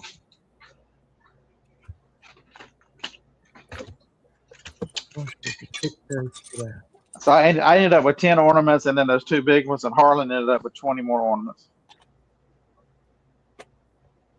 The Barbie behind me is going out today I paid $5 for it. It sold for $30 on Amazon. I bought it in a lot. The lady had 11 of them, so I gave her $55 for 11. In that 11, there were 3 of them that were 50 plus on Amazon.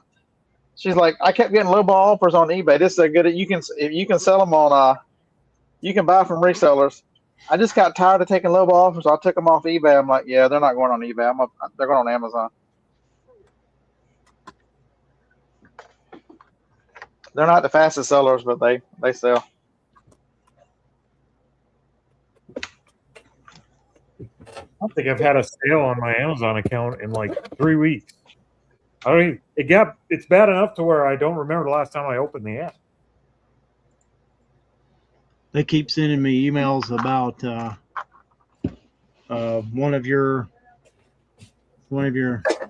basins is empty or something, or you need to replenish your stock now. Yeah. I get those from eBay now. What the hell?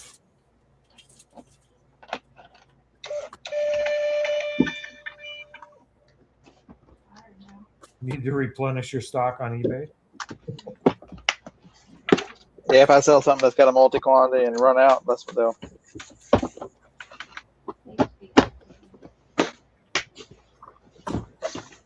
All right, I guess we should go ahead and ship. We had a great sales week on eBay this week, but we also had more issues on eBay this week than we have in a while. Son of a bitch. When you say issues, what do you mean?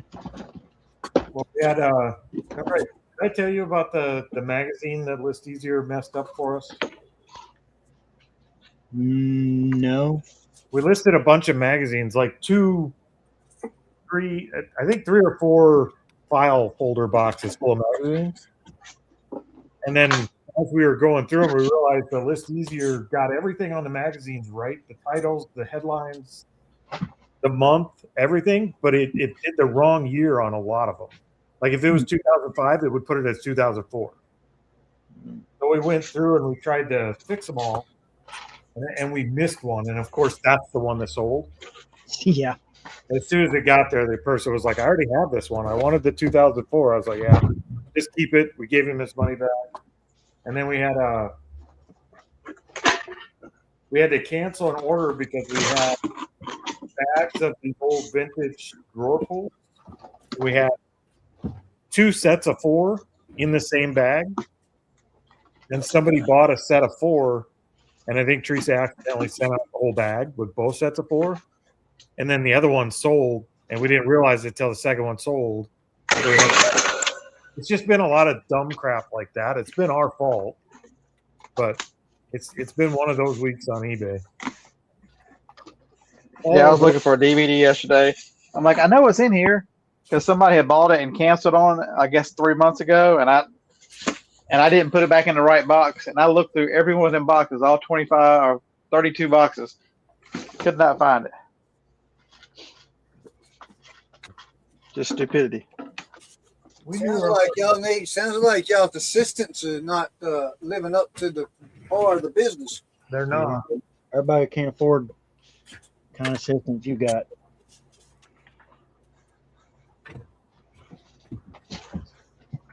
Yeah. So what you're trying to say is we're doing eBay as good as you're fishing? Is that what you're saying? Right. Watching double speed trying to catch up. You're not gonna miss anything. Just fast forward. So what happens when you go by? Do you see the future? Do you know what we're going to say ahead of time?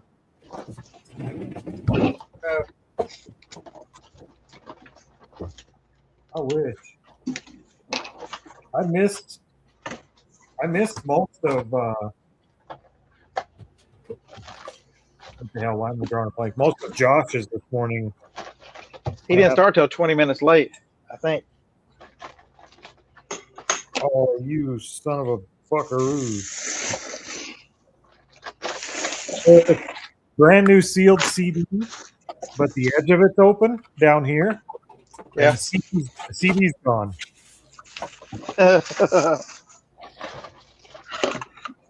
Is that what these are for? Can you Every single one of them's got something like that. in Yeah, it. so Jacob looks up every one, Corey. There was one yesterday. It was just in a cardboard sleeve. And I'm looking at it, I'm like, we got $30 for it. And it's in a cardboard sleeve. I hadn't even heard of it. I sold a cardboard sleeve one the other day, and I think I got $48 for it. It was a good one. It was like a demo or something. So it's a pretty rare. Yeah, the sales this week though have been phenomenal. All the stores are kicking off good now. Yeah, I'm a little slow today, but the media store's doing all right, I think. Yeah, Let's check and see. Too. Something turned eBay back on.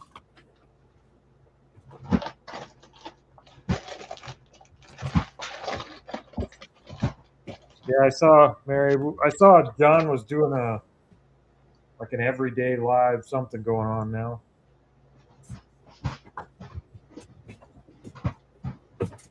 Something. Yeah, he'll figure out how bad an idea that is too. Me and Dusty decided in 2017 we were going to go live every day. Oh my God, that's where the original Wednesday show, my Wednesday show came from. Out of that, going live every day. I think if you were trying to go live every day, you'd run out of stuff to talk about pretty quick. And I'm like, you know what? I finally got to. I could do once a week. I know I've been watching this kid that's going live every single day. I think he's on day 21 today. Not in the reselling space, but just in general on YouTube. He went from 15 viewers the first day. I caught him on the very first day. He got up to like 15 viewers after streaming for 9 hours, and now I think he's up to about 80 or 90 viewers every show. Is that the guy who's building the code? Yeah. Like, it's just crazy how fast that grew. But he's on there for somewhere between 9 and 14 hours a day every day. Doing what? Coding. Building an app. Just building it Baseball wants to know what you think about eBay rejecting GameStop's bid. Doesn't make any difference to me, but yeah, if they're going to do it, it was always going to be a hostile takeover anyway. So that's why they were already acquiring position in their stock, because they knew what eBay was going to tell them.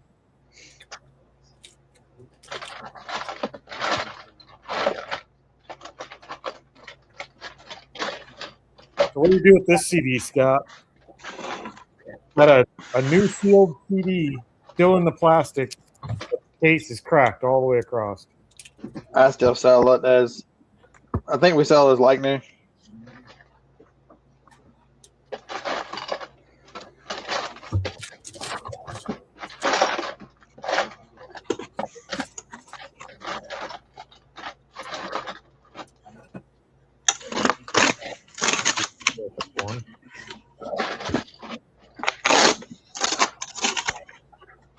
Hey, Brad, are those boxes like completely full?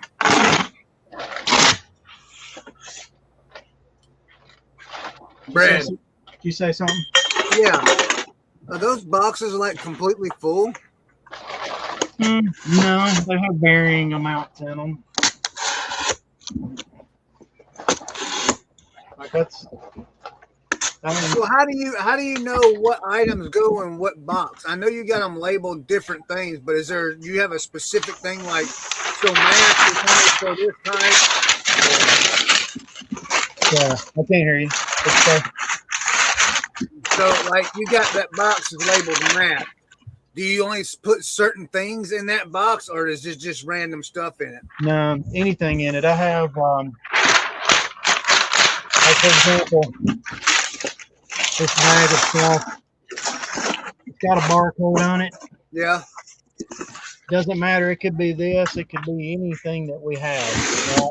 We put one of these labels on it. Scan that label. drop it in that box, and scan that box. And that's how we skew it. So it doesn't have to be related to the label on the box. The label's just a quick and easy way to find it. All right, hold on. What's the scanning for? How does that work? Hand me the barcode scanner. I know what a barcode scanner does, but I mean, how does it work? Like, how do you? Right. So how does it get put in your custom SKU? You click in the SKU, like you click in the SKU box. You scan that, right? And then I hit the space bar, and then I scan the box that it's going into, and that fills it in. So I'm not typing in a location or anything. I'm just scanning it. I'm scanning. How did you get that to work? I just bought the barcode scanner and created barcodes for my stuff. But how does eBay know that? I'm confused. It's the keyboard. It's just an automatic keyboard. Yeah, the barcode either is like a series of numbers or letters. It doesn't. eBay just reads it as text. Like barcode, it reads barcode as text because that barcode represents something. Like on a box, right? When you have like a box that has a barcode on it from the store, and it's like 759963 whatever, right? That barcode is just a very reliable way to scan that number without it actually like scanning the numbers. It's scanning the barcode and converting it to numbers. So it's just faster to do it that way. There's no other like you use that. So you able to check inventory by doing that also by scanning it? Yeah, if I'm on like the listings page or whatever, and I click in that that thing where you can search, and just click this box. Click the barcode on this box. It'll bring up everything that's in that box. Hey, dipshit. Which one? The bottom left corner. Teresa says hi, Scott. You want me to show you? Yeah, can you? I'd like to see that work. Just a second. Oh. Hold on just a second. Let's see. That's just pretty neat. Don't you have somewhere else to send her? Don't you have nowhere else to take yourself? I'm gonna click Do I need to call Joni and tell her you're being a butthead? She's taking a nap. Good luck with that. And Joni knows. We've been together since 1988. You don't think she's figured that out? Yeah, she knows by now. Ain't nobody got to tell her nothing. I'm sure anybody tell her anything about Scott, she wouldn't be surprised at all. Y'all just don't understand. I'm the nice one. Me too, Scott. I have to remind her all the time, do not use your powers of evil against me. That's the rules. Y'all been together since 1988? Yep. Holy cow. There's 800 and some 900. You want to pop it up there, Chris? Yeah, I'll pop it up. Hold on a second. All right. All right, let me click over.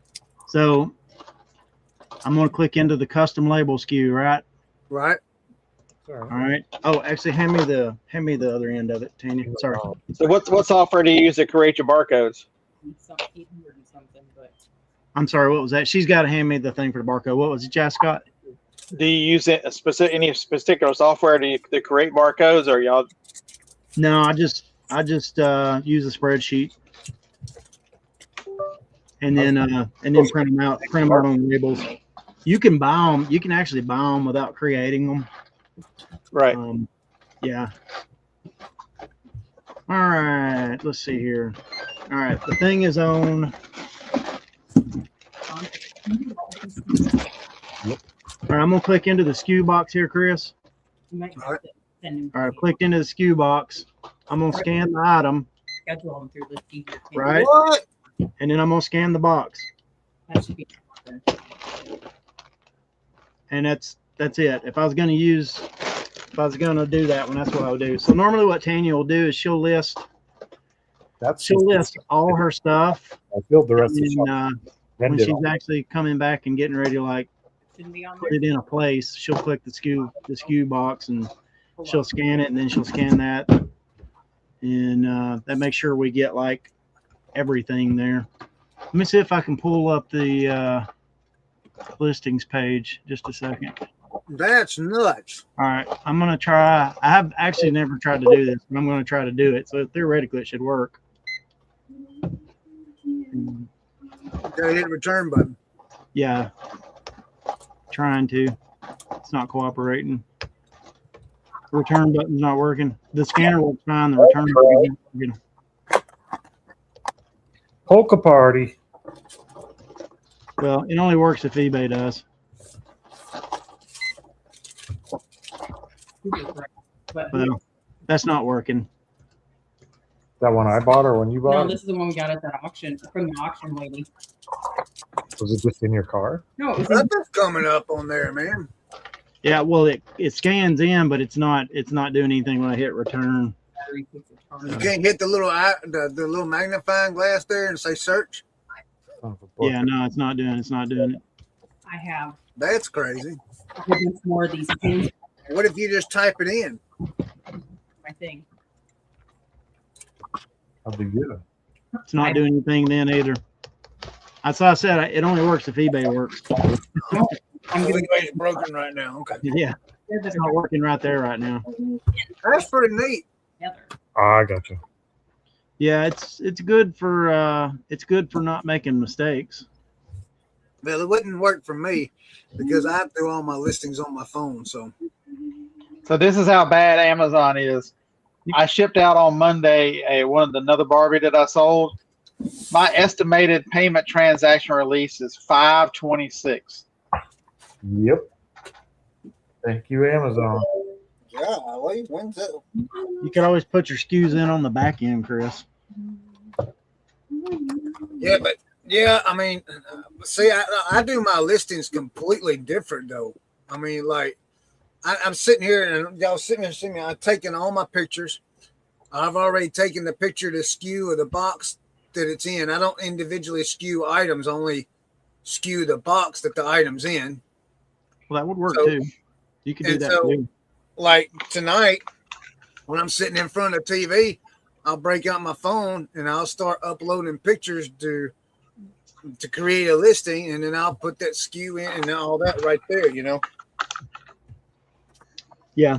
I thought for me, I mean, somebody made the comment the other day about why not just go ahead and list it, you know. But for me, it's so much faster for me to do it this way because I put it in Chat GPT, and Chat GPT does its thing with it, and then I make the listing.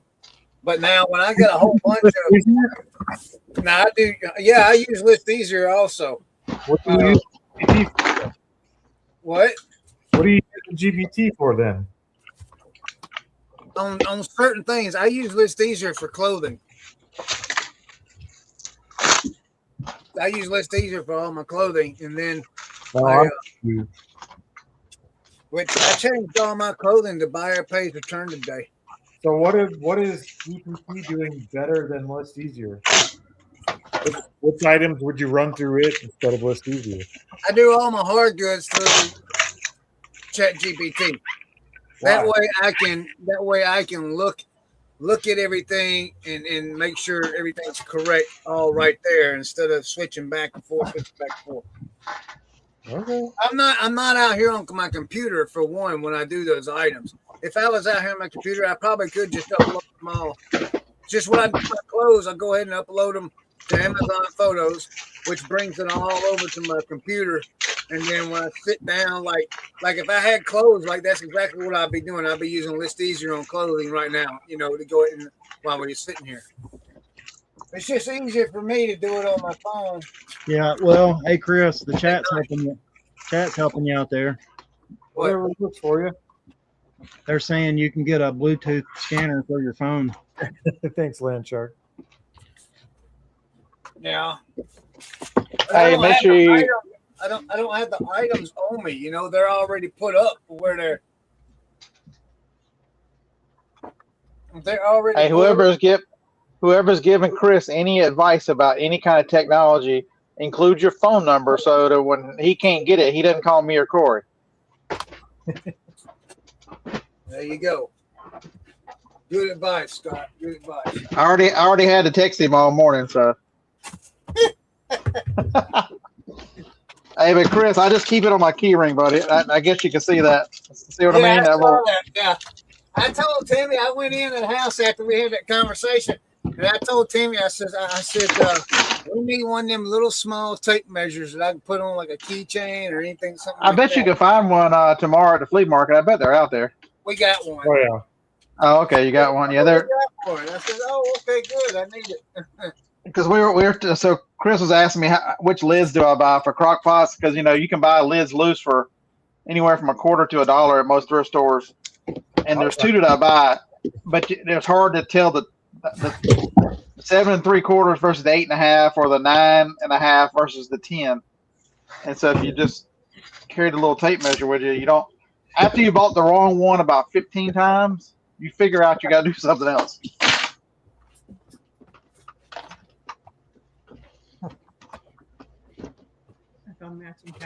I wish I could play this cassette tape. On patches for all of them. I found patches for my pins. All these things are filthy.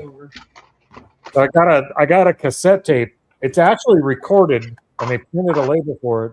It's the Button Accordion Contest from 1988 in Yankton, South Dakota. And this is the submission from Wilbur Foss. Hey, look at these. I'm gonna list it. We'll see what happens. Y'all see that? What? Last case? Look at that. Look at how old this thing is. This is for goggles, like World War II stuff. Look at that. It's a metal case. Oh, buddy. Like a World War II thing. Figured that'd go on your son's store. Look here, Scott.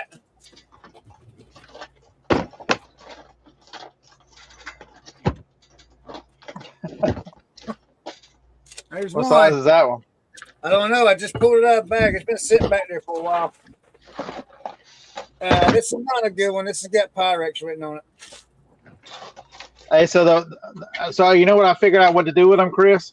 So I've been buying the crock pots, and I'm like, I can run them through the auction and get $8 or $10 or $12 for them. But the big lid will sit, but it's a little cattywampus on the top of it.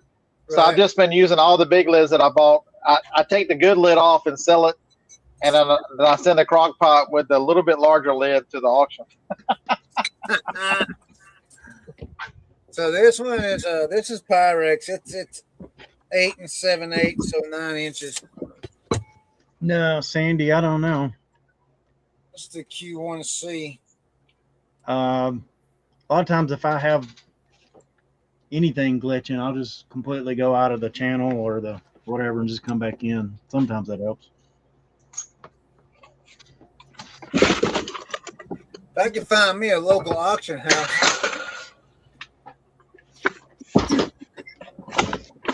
What do you mean if you could find you a local auction house? We talked one night. You found like 8 of them. No, they're too far away for me just to haul up and go over there.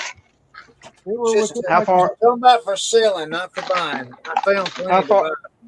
How far is too far away? An hour and a half. I mean, because I drive 40 minutes to take the stuff to this one. Chris, I got one that I can go to on Saturdays, right down the road, but it's like one of the farm ones where they do all animals and stuff like on during the week, and then Saturdays people just bring stuff over there. But it's like, whoa. I don't know. It's like, I don't know. It's not people. It's not people that's looking to. I don't know how to. I have a box. I don't want to be ugly, you know. I mean, just. You think that one's real? That has the little You got an autograph from Boxcar Willie. Huh? Yeah. It says "Be Willie." Alright. So That's this cool. is pirate. Hey, he'll sell. I've sold 2 or 3 cassettes of Boxcar Willie. But it's autographed. From Boxcar Willie? Yeah, it's autographed. I can make all mine autographed too. Shit. We have there. Yeah, it says "Be Willie." Don't rub it off. That's not bad. That's really cool. Did you- An autographed Boxcar Did Willie. you tell her that's B Willie? Don't rub one off. Is that what you said? I did, and then I heard it. I heard it. Shush. Yeah. I heard it as soon as I said it. Which one is that? Says "Just Train Songs, Volume 1." Autograph. Hey, so Chris, here's a good one too. If you see that one, Yeah. so it's the Pretty you big see one. right here. It's got the turntable on it. It's sold in like 2 days. Let's see what I get for it. It sold for No COA. So I got Never- $45 shipped for it. never the case. That's in the sports like trading card world for sure. But on signed music CDs and stuff that you pick up at the show, every one I've sold that was autographed, I've had no COAs for. It's not like they hand you a COA at a concert. I've had no trouble with them. Not that it's worth anything. It might not be worth anything.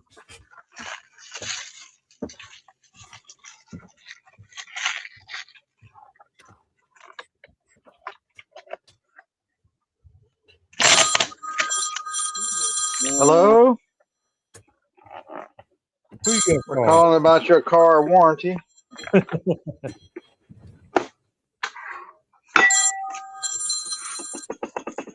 Hello. This is Activity Banking Company's winter under. Was that English? Bless. So is it bad? Am I the only one? So one of my thrift stores, actually the chain of them here, gives away Bibles for free. Am I the only one that picks them up? Where? We had a garage sale the other day that had a whole bunch of Bibles for you too, but I felt I never heard of this one. It's called the Life Plan Study Guide by Hagee Ministries. It's worth like $35.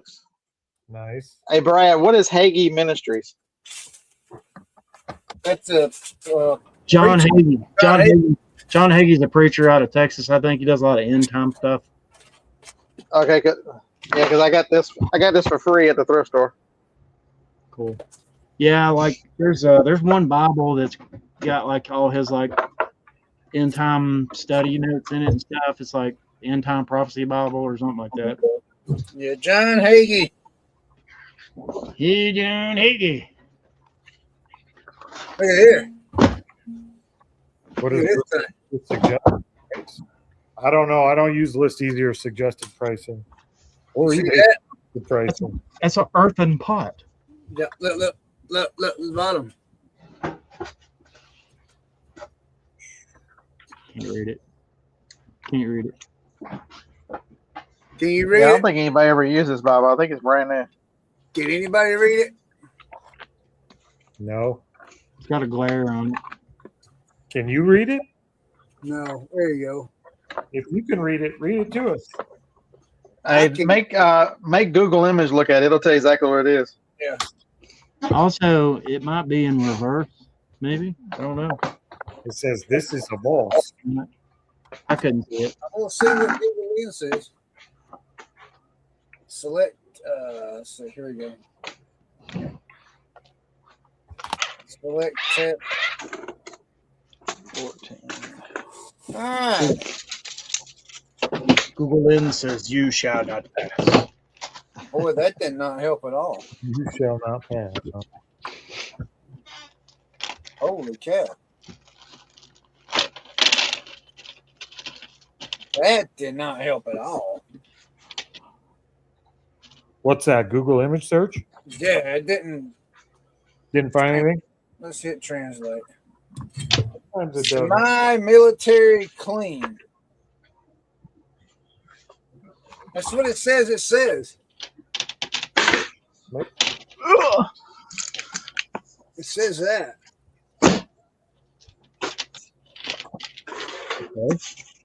Okay. I have no idea.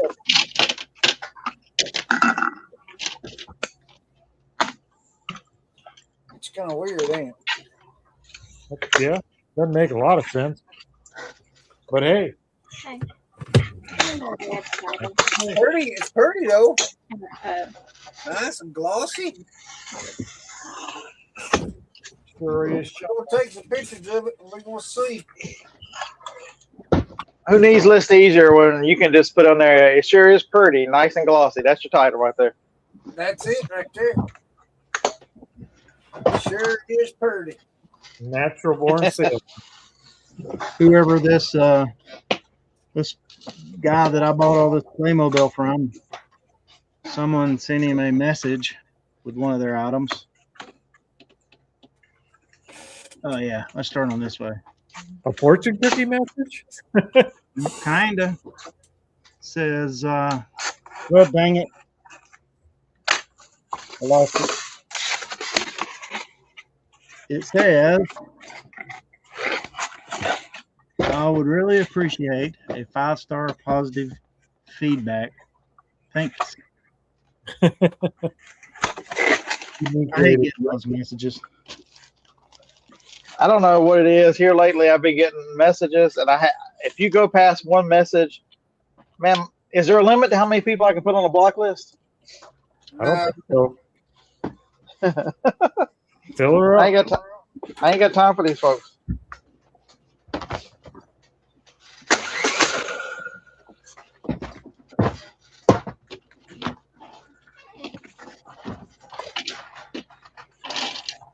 I've decided starting next week we're going to put a soundtrack behind this.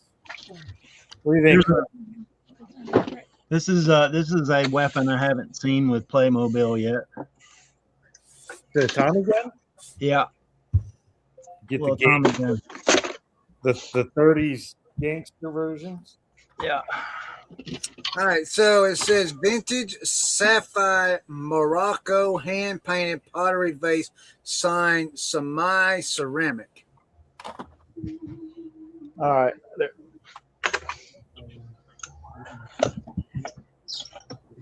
Somebody was a pretty big Boxcar Willie fan. There's cassettes in here. Are you selling your personal collection? No?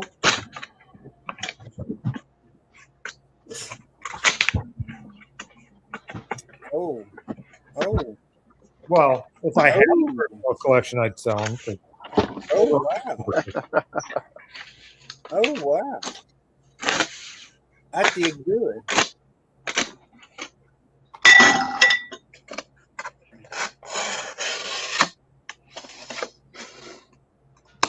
I did good. I did good. Is that what you said? I did good.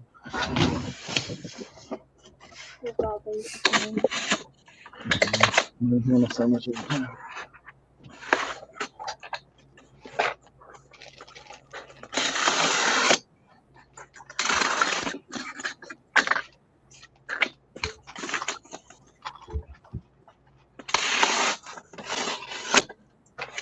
That's at least $40 plus shipping. We'll see. Not bad. Not bad. Not bad. Let's go put it up where it won't break.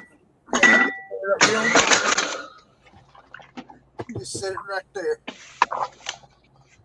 That tape machine went off at the wrong time. I thought you dropped it. That'd be bad.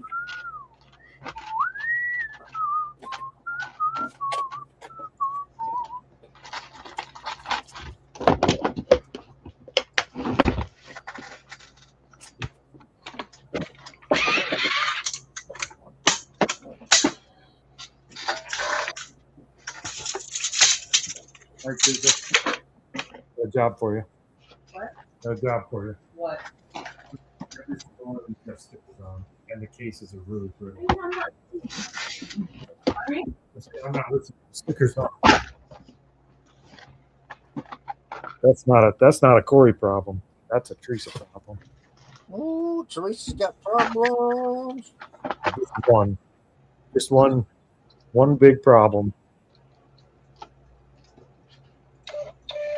Skateboard wheels out the door. Nice. Good job, Todd. We sold skateboard wheels and trucks from the meetup in Omaha. We did really good on those. I think we got like $80 for them. For skateboard wheels? Yeah, some vintage made in the U.S. skateboard trucks. Just the trucks without the wheels. And we sold the wheels separately. So maybe pick up skateboards and just take the truck off of them? Well, if they're vintage made in the U.S., maybe.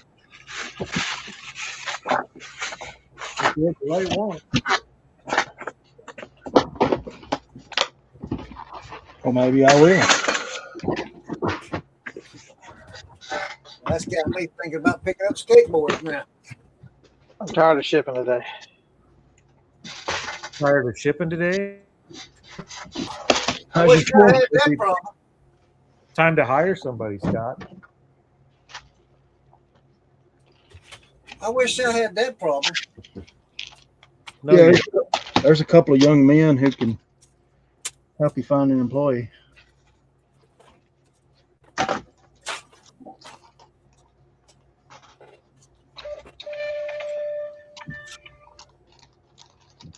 All right, we're down to 3. How's your toy store going? Toy store going, Chris? Going good. You doing a toy store? I haven't sold but one thing out of it. But we still listing.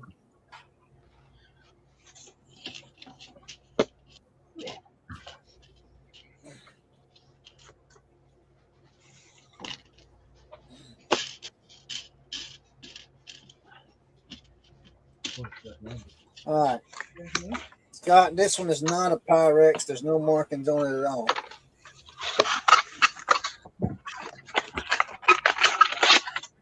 No. You don't want me to tell you what it is. Let's see here. Hold on. Let's see what the measurements are. Measurements are. Shoot. It says 8 7/8, but really 9 inches. So there's another one of them 9-inch things. That should be the. Is that? Let me see which one this. Yeah. Where'd I put the 9-inch one? I got the 9-inch one here. Now the one that's 9.5. 9 inches ain't no good. Yeah, 9 inch. You said 9.5 this morning. Yeah. You know, I can tell you what I do with those. Shoot them. There's 2 green things out there. Okay. Put them in a trash can. I don't. Yeah. Well, that sucks. So these have got to be like pot lids then, right? Yeah, they're just pot lids. They're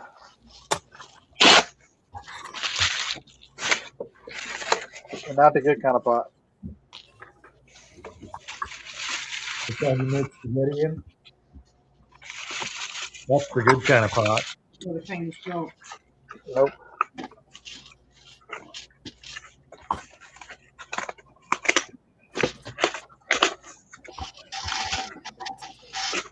Come on. Good.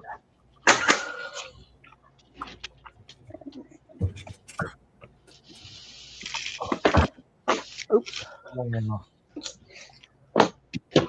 Yeah. Tonight we're playing tear vacuum cleaners apart. Oh, that's nice. Disassembly day, huh? Yeah, I've got too many of them. I think I'm just gonna bring some boxes in here and disassemble them and then list them in the morning. Oh wait a minute, I gotta do a live show in the morning. Oh, never mind, I'll be listening in the morning.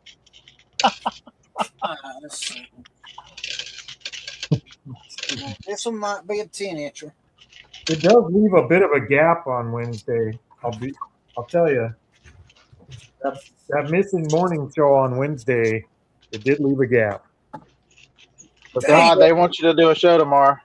somebody will fill it. Oh, this is a Pyrex, another 9. Oh, y'all can watch John. What's that? John will be live tomorrow. Y'all can watch John. Yeah. That's something. But Todd won't be on. We have 2 left to go. Let's go. Is it really a morning show if Todd ain't on there? I don't know. Did Reseller Network have their show this morning? Yeah. I saw it on there. They did. I don't watch reselling content. Leroy was in for a minute. Was he? Yeah. Short minute. Corey tricked me into watching his video this weekend. Didn't I though? It sucked too. I ended up watching the whole damn thing. What the hell? We are engaging. We draw.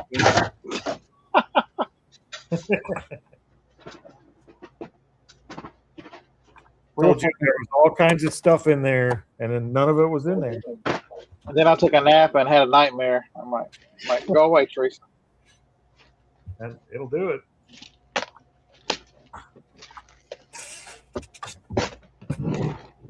I had a lot of cassettes in high school, but I don't remember ever seeing an electronic tape head demagnetizer cassette. Yeah. Yeah. They there's a cleaner. I remember those. I don't remember seeing one of those. Well, I got one now. It's getting listed. Yeah, if you ever find, so Realistic also made one of those magnet head tape erasers. If you find those are really good money. I've sold 2 or 3 of them through the years. They're about $40. Dang. Yeah, I got one I keep to erase stuff with. Oh, do you?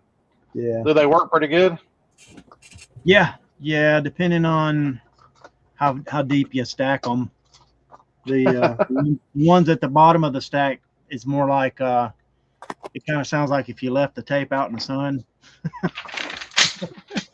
You don't get rid of what's on there, but it just kind of smears it a little bit.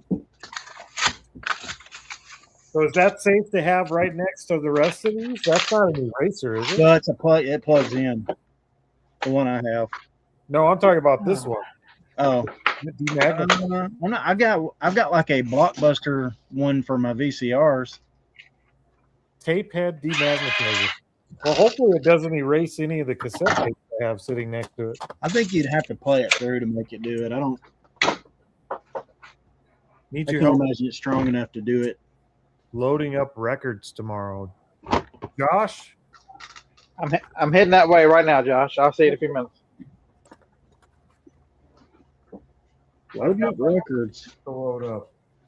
Unfortunately. You throwing them away?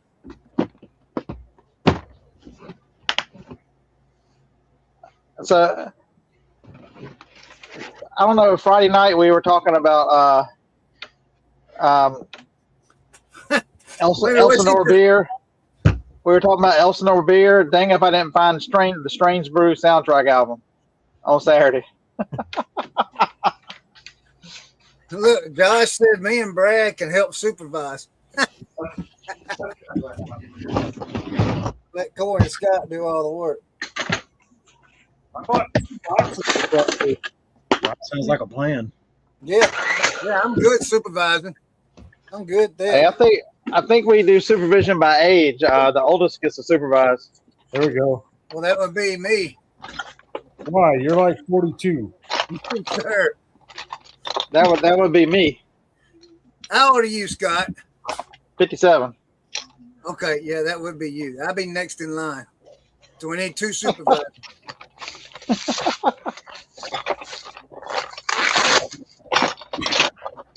I think I'm older than everybody but Todd.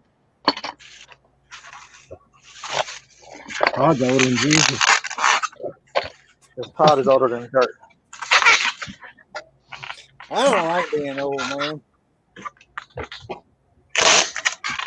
I'm gonna tell you what. I'm gonna tell you what, Chris. It beats the alternative. So the yard sales I went to Saturday, we were up on top of the mountain. That's where my buddies Dusty and Tristan live, Alabama Pickers, and it was really really gloomy going to those yard sales because their house was right down the road from where we were, and just brought back a lot of good memories, but a lot of sad memories. Yeah, they're the ones that got COVID, right? Yeah, and Yeah, they've been gone almost 5 years. that was It's surreal, dude. there are worse things in the world than getting old, Chris. Not getting old is worse. Time out, Scott. Isn't there no markings on it? And it's 9.5. That'll do that. That's 9.5 should be the one that'll fit on that 3154. 3154. I need to write that down. Whatever that one I put in the text was a 3154. Yeah, I think so. You gave me several numbers. Damn crockpot mafia down there. You guys are cornering Yeah, them up. 3154. I got to change your name on my phone, Chris. It took me a minute to figure out who was texting me this morning. What you got me set up as? Retard. Could have been any one of a number of people. Right. So, I know. I'm like, damn. The more people I meet, the more that doesn't limit it down. that's a definite good one right there. We need to wrap it up and make sure. See, Chris, there you are right there, Chris. Retool. We did it that one night that the blue-haired night or whatever it was on your show. Yeah, Edit I remember that. contact information. Is tonight the night you're on Cat's show, Chris? No, it's next the 19th, 19th. which is All right. next week. You're back to being Chris, so I know who the hell's texting. Appreciate you. See, if I was going to put Teresa's number on my phone, which I don't have, I'd have Corey's. She'd be under there as like jumper cables because she's always starting shit. No,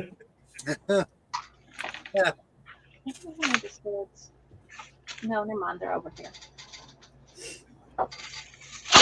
Got some for weeks. Easily adjust for break. Depends on which ones you're looking for. This is like okay.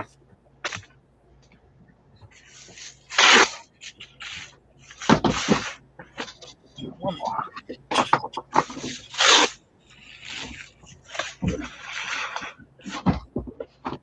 Oh, shit. Scott, Mary says she's got you by a year, but I don't know if I buy that.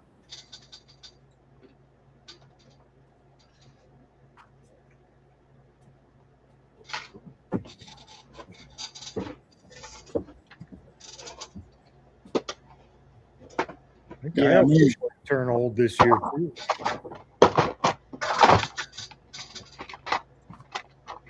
I promise. I turned 50 this year. Join the old man club. Now I can start drinking coffee down at the gas station.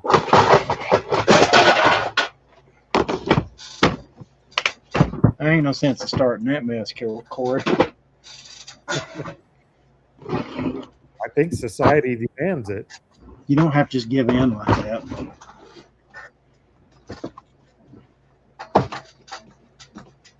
I am, Mary. I've been offered the senior discounts. I'm just getting old enough now to where I'm about to start accepting.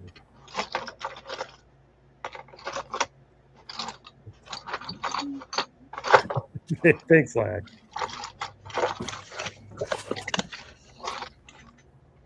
Where are you from? I might be.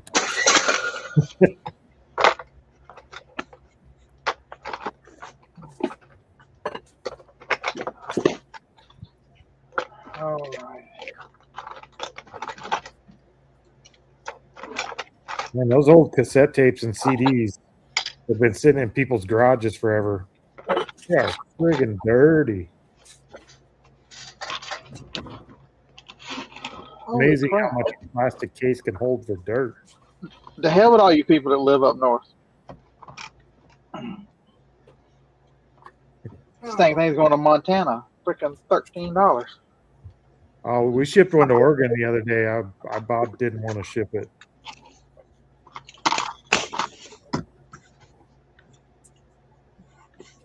There you go, Mary. Take the small wins when you can find them. Well, I've heard people talk about Ross's stores. I've never been in one. To this day, I don't think I've ever been in one. And there is one in Sioux Falls, I found out. So we have one. It's just a store I've never been in. If you need cheap socks. Cheap socks? I always need cheap socks.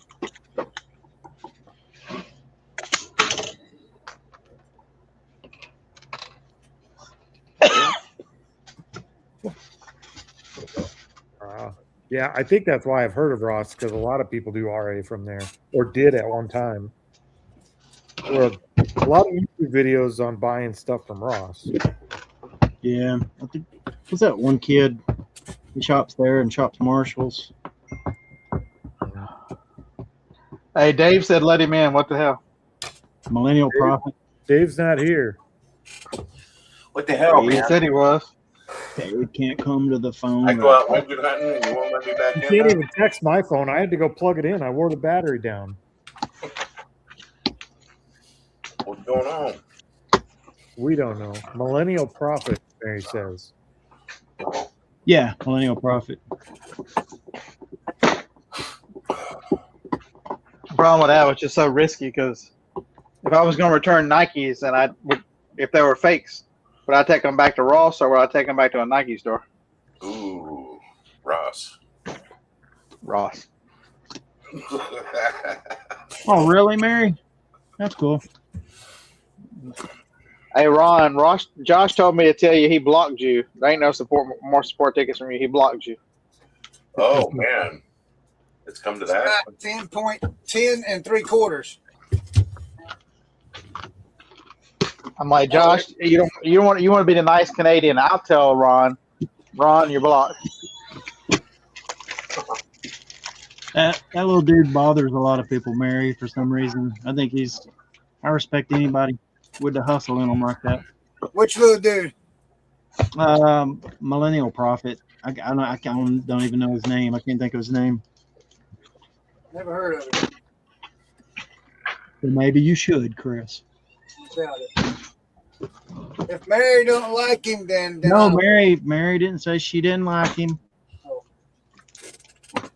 I see the lawnmower channels are starting to ramp up again with summer coming on. I think I saw like 3 videos the other day of people picking up mowers. People are getting new mowers and putting their old ones on the curb, and they're going around picking them up, get them running, and put them back on Marketplace. Seems like about this time of year is when you start seeing those channels pop back up. I got 2 lawnmowers out in the driveway I need to put on Marketplace. One of them's got a gas leak. I got to put a new line on it. I tell you what, I found a pretty good YouTube channel the other day. Guys do some excellent Cajun catfish nugget cooking. You ain't sold those mowers yet? What the hell? I remember when you got that one. Is that the same one? What? Hey, this is what it's all about, folks. Accountability. That's why we hang up. Hey, it's got a Honda engine on it. They're not making any more of those, so leave me alone. Tell you one. You don't need to keep it. Dave mows your lawn. I say the best for last. Now I gotta ship this stupid thing. 800 for your CPAP. I hope it's not going to Montana because that's not gonna be cheap. How many items you shipped today, Scott? Get her done. On the media store, I had 23, and on this one, I had 18. Bam. Kicking my ass. Crushed it. I thought my media store was doing good with 5. Yeah, right. Hell, it was doing good with 5.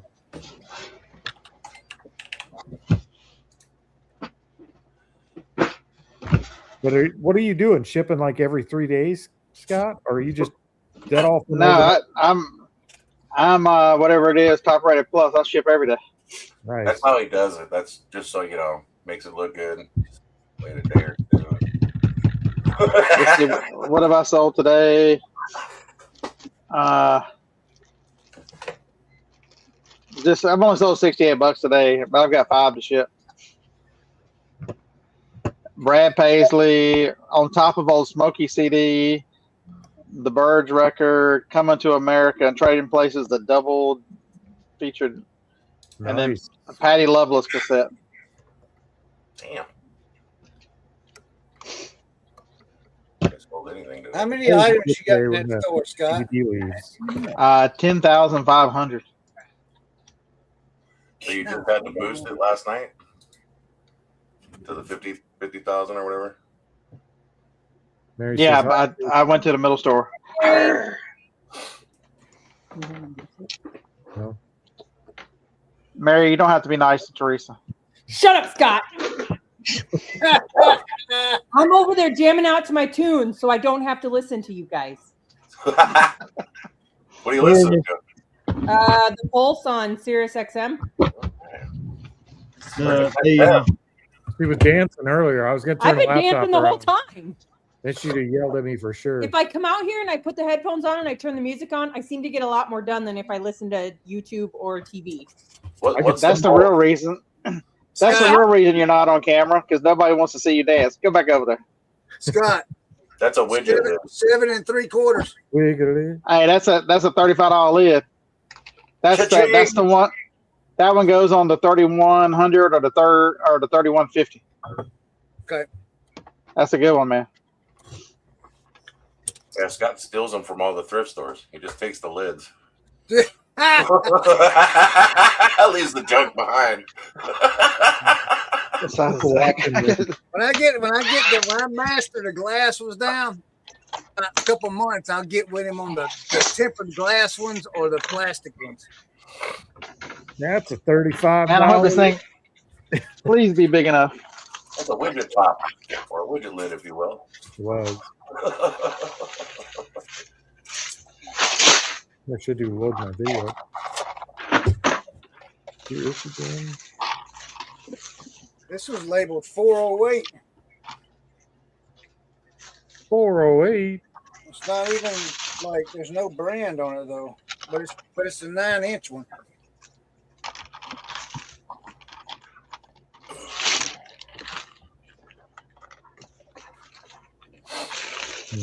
Yeah, that tape measure's gonna save me from buying the wrong size.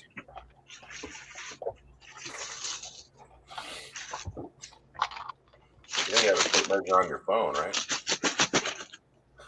Yeah, I'm gonna have to send this one like Amazon. Just get a ruler tattooed right here on your forearm, so you just hold it up. That's how you know you're hardcore. Yeah, that's a hardcore reseller right there. No, the ruler on the iPhone's no joke. It works pretty good. It works pretty good, right? Yeah. I've used it sourcing shit. We're selling Squishmallows, and they were all different sizes, you know. Trying to figure out which one was the right listing for Amazon. Because they don't scan. You can't scan them right.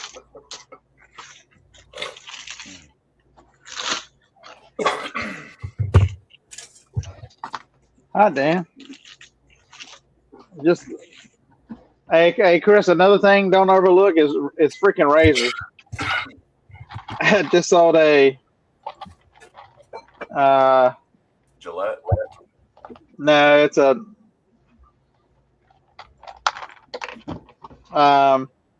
Philips Norelco 7000 series. I got $42 for it.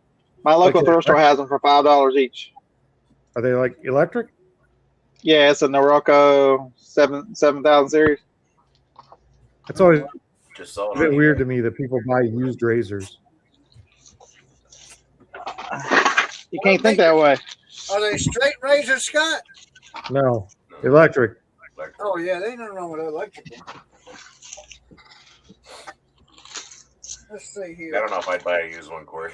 I don't think I think I could. At my thrift store, hardly nobody looks at them. I walk in, they get shipments in about every couple of weeks. Nobody looks at them at me. Then you got to clean the damn things, and they're always packed with hair. Yeah. Don't be a bitch. Come on.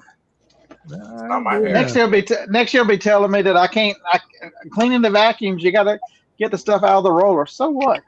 Well, I don't buy vacuums either, but it ain't because of that. If you want vacuums, We don't buy vacuums very often.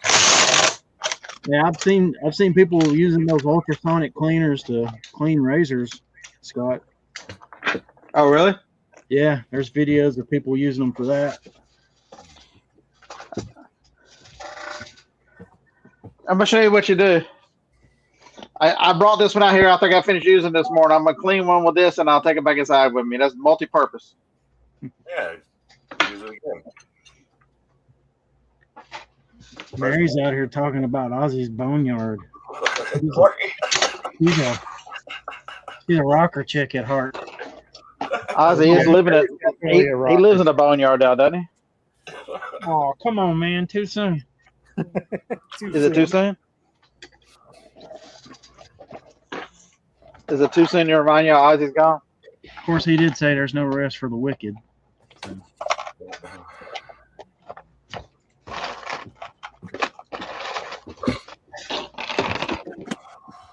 Mary says that's brutal.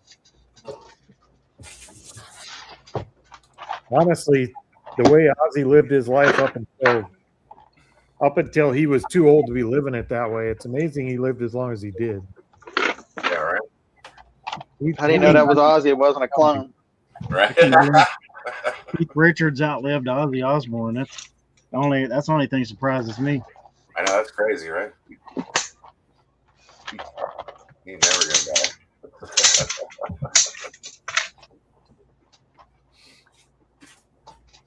That guy metabolizes drugs faster than he can put them in.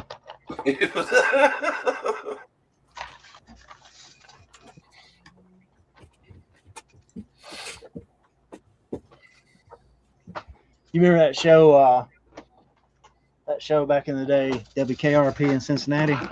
Yeah. I can't remember the DJ's name on there, but I remember an episode from when I was a kid where we're going to try to show the effects of drinking and reaction time and all that stuff, talking about drinking and driving. So the more they're going to get him drunk on the air, and the more he gets drunk, the faster he can hit the thing. He's actually just getting better and better. That was Dr. Johnny Fever. What's that? Dr. Johnny Fever. Oh, is that right? Yeah, okay. You need a what? Yep, Mary says Johnny Fever. Yeah. Oh. You gonna put them back right this time?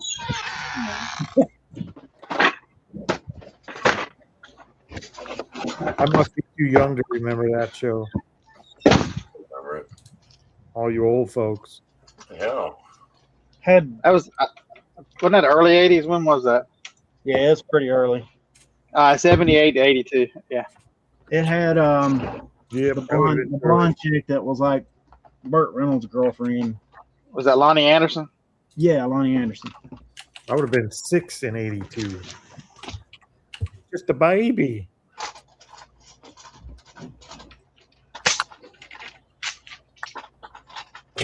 All right. I guess I can pull CDs since I got everything but the razor. I do love pulling and shipping CDs, Scott. I gotta say that's one of my favorite things, to just throw something in a bubble and let her go. Motion is so easy. You slide it in, you fold it over, you seal it. Such an easy thing to ship. Unless you run out of bubble mailers. Yeah. Yeah, then that would suck. Yeah, I ran out yesterday. I went to grab the box that was up there. Damn thing was empty. We need some we need some bubble mailers that are between the size that we got from Brad and between the regular like single CD size. We need some in the middle for when people order 3-4 CDs. Hey Brad, what size bubble mailers you got? I might have to drive up there. 14.5 by 10, maybe. Oh, that's too big. You have to watch that, Eric. Is there one of those over there, Tanya?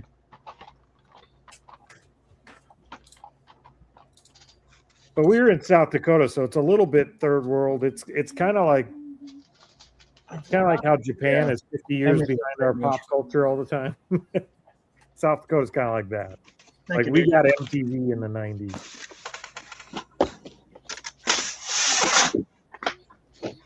Yeah, I'd probably call it more like a 13 by 9 interior size. Yeah, the ones I use a 0, the 6.5 by 10s or whatever they are. Yep. Actually measures as is 14 by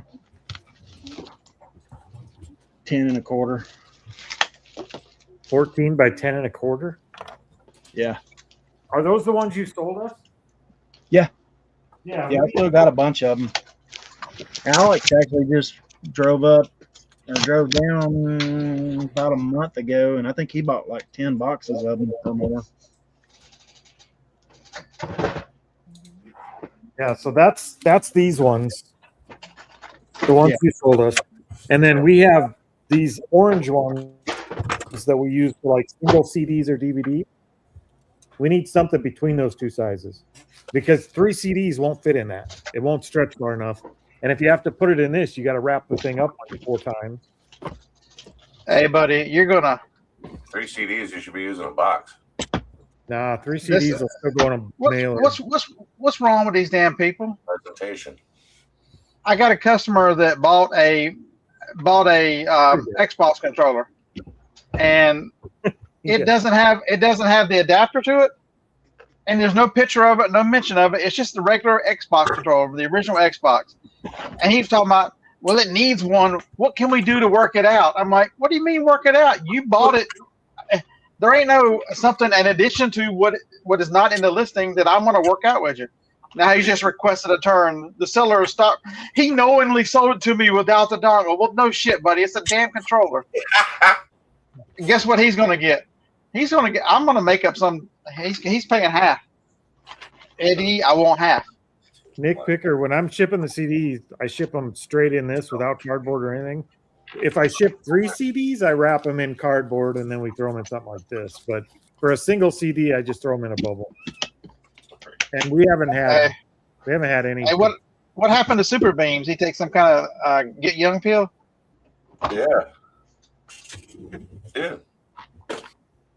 I think he left. You beat Super Beams back into his youth age? Is that what happened? Yeah. I liked you better, kid, when you were younger. Smack. What the hell?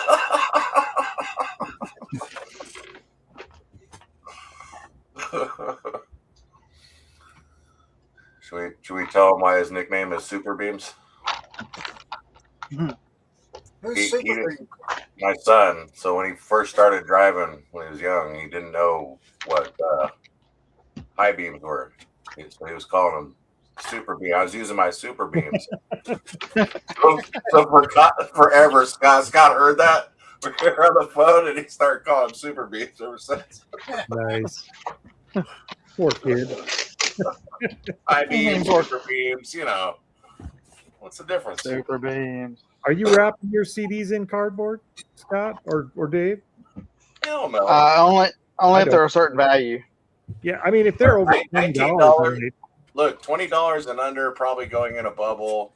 Depending on the thickness, probably going to go in a box. 25 or over, definitely getting a box. I mean, it's just value. You know what I mean? Like, you don't need, I don't know, all that hype. Medium mail is shipping with ground advantage now. So your shit is not really medium mail anymore. I haven't had many get broken or any. I haven't had any. I have been 1,000 units sold, not a single. I've had a few, not much. I would say the issues I had, the case was probably cracked before it went out and they didn't catch it. And then they're crying about it in shipping, but it wasn't, you know? Yep. Box 14. I mean, it's rare. I mean, what are they going to... Oh, we did have one the other day. A CD, the thing looked brand new. There wasn't a scratch or a mark on it. It looked like a brand new CD. We shipped it out. He got it. He said he tried to play it in his CD player and in his car, and it won't play. It's a blank CD. It's not a blank, like it's a store-bought CD. There's nothing wrong with it. I just told Teresa just refund the guy and tell him to butter off. Yeah, that's pretty much the way I'm treating this thing. It's a metric game. You know what I mean? Pick and choose your battles. You know what I mean? There's no way that CD didn't play. I tend to treat this a lot like Amazon. You know what I mean? Amazon, it's probably better to not have the hassle sometimes on certain things. and just simply refund and move on. You know, the percentage is so low for the amount of money I'm making on the return. Yep. Like, why am I gonna? You know what I mean? That one customer could really fuck up your store. You know, on Amazon. So with that mentality, I kind of carry it over to eBay. And then, like, if I feel like you're just going to be a fucking issue, sometimes it's easy to write you off, move on. I don't have the time to deal with the back and forth. That's kind of how we're handling it too. It's going to be a very rare case when I say, "Oh, send me that $8 CD bag." Just fucking Most of them, I'll call their bluff, dude. Honestly, most of the people that want to say me whatever they're saying, I say, you know, I'm really sorry to learn that it happened. We offer free returns. Please feel free to return it for a refund. I don't say full refund. I don't say anything. Just and 9 times out of 10, they don't even do it.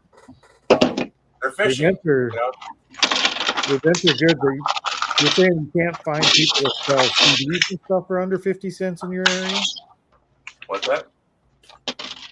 Revenge Your Goods talk about getting out of the media store. I buy stuff at $1 a CD a lot of times, but I also buy stuff at 10 cents a CD. It evens out. I look at it if I can at the end of the day when I come home, if I'm under 50 cents a CD on average, I'm stoked. So there's a lot of times I'll buy a big box of CDs for $1 a piece. Man, I'll put more into it depending on what it is. That's why I replace cases. I don't even look. A brand new case cost me about 50 cents complete. You know what I mean? So if the value's there, if it gets over a certain value, a lot of times, you know. Yeah, I usually don't even look. I just check to see if they're in the case. Are the CDs in them? Yeah. And if they are, I'll buy them in bulk up to $1 a piece. But I won't pay more than $1 a piece. But at the end of the day, when I get home, I'm usually between 30 and 50 cents a piece if I average everything out. Yeah. And that's all I care about at the end of the day. Who was that shoe dude? Him and his wife. That was kind of the way they managed their shoe business deal there. Trying to think of their name. Lindsay, Ryan and Lindsay. Yeah, Renzi, whatever. Yeah, Renzi wife. Yeah, I don't know if I ever watched that. Well, they would. I remember they would. I don't know if it was like once a week or whatever, but they would travel around and buy all the shoes, and they did it. They didn't do it like per shoe. They just did it per load. Yep. So like, you know, if they bought 1,000 shoes and pairs of shoes at, you know, whatever price, they just divide it out. That's what I'm interested in. You can buy CDs at $1 a piece all day long, and you find that one sale where they have 200 CDs and make a deal that makes them like 10 cents a CD. It made your entire day profitable. So I don't walk away from them even at $1 a CD. I'll buy them. Depends on what genre they are. I don't even look unless they're Christmas CDs. I pick them up. If you find that Mariah Carey one, you should hold on to it. Dude, I sell so many Christmas CDs. It's insane. Christmas. Yeah, I talked to you about it. Maybe I should be picking those up. I mean, whatever one has All I Want for Christmas Is You. You should hold on to that one. It's special.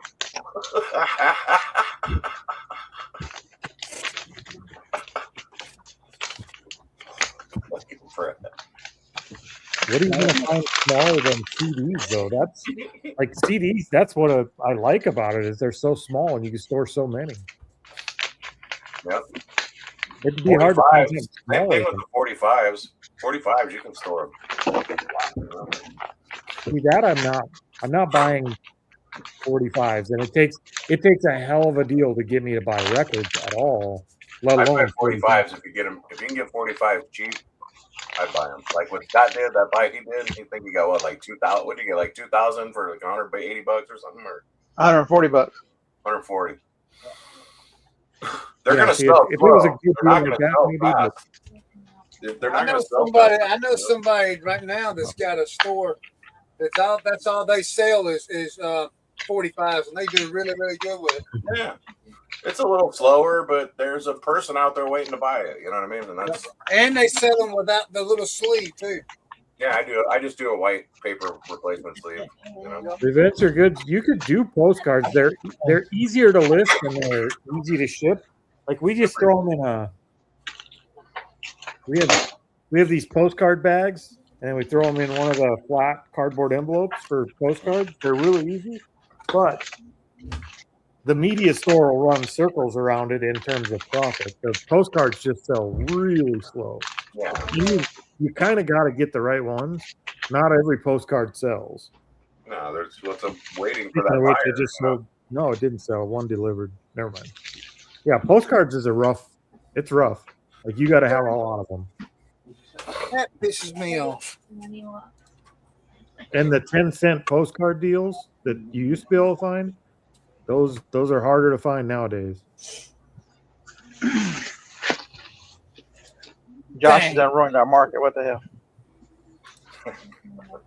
I think every like thrift store around me, their cheapest postcard that they sell is $1, and they're usually closer to $5 per postcard. Like they're crazy. I lost a knife. Uh-oh. Don't lose a knife. It is appealing. I do like it. I don't mind the postcard. Like I enjoy selling the postcards. They're just not as profitable as other kinds of media. They sell way slower. Well, I can't say they're not as profitable. They're incredibly profitable. They just sell really slow. That's What is Widgets are selling. widgets are selling? Sweet. Widgets are selling, man. It's widget season right now. Over $1,000 in 5 Man, orders. I Good can't job, believe basket. Oh, there's that one.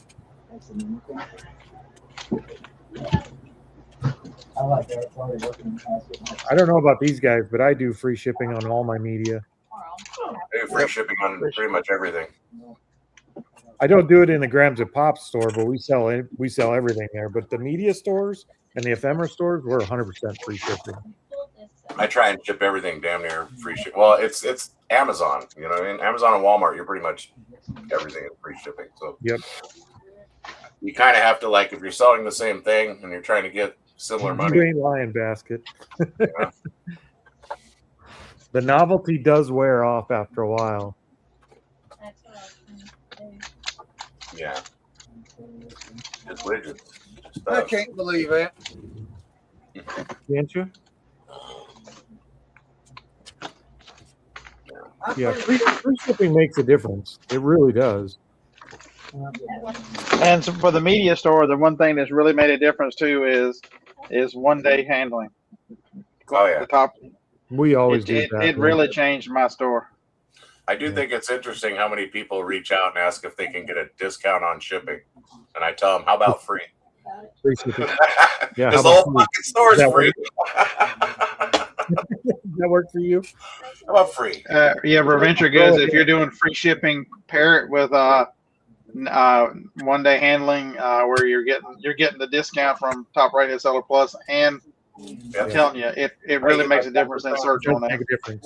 Get that 10%. What are you doing on returns, Scott? Are you offering free returns? Or are you doing buyer pays? Doesn't matter. We Free tell them returns, I don't care. just going to refund them anyway.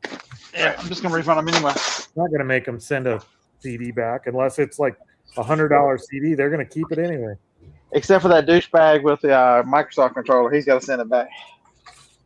Yeah, they'd have to get really under my skin to make them send back. Because he is lying with a fraudulent return, and he's gonna pay half.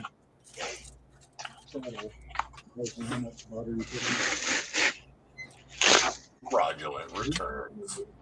Because I've got buyer pays return on that, and he's gotten around that by his bullshit. No, nobody. How's it going, Amy? Well, you can always only refund him half of the thing, Scott. That's what I'm gonna do.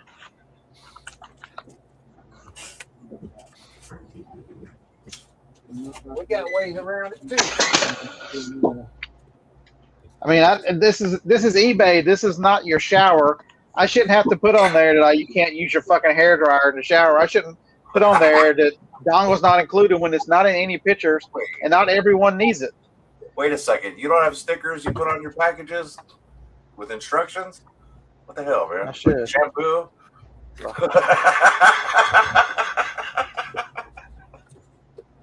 What are you doing over there, Scott? I'm Golly. going to have to make a new sticker for the machine over I know. here. That's why I had to not do YouTube anymore because I'm doing such terrible things over here. Jeff's here, Chris.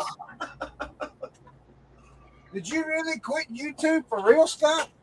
I quit Wednesday night. I quit Wednesdays. I'll do Fridays. Oh, okay. So me and Dave have somewhere. Me and Dave bought some beer. We gotta have somewhere to drink it. Damn. Yeah, we realized we still had beer left, so we're like, well, we should go live. I'll be.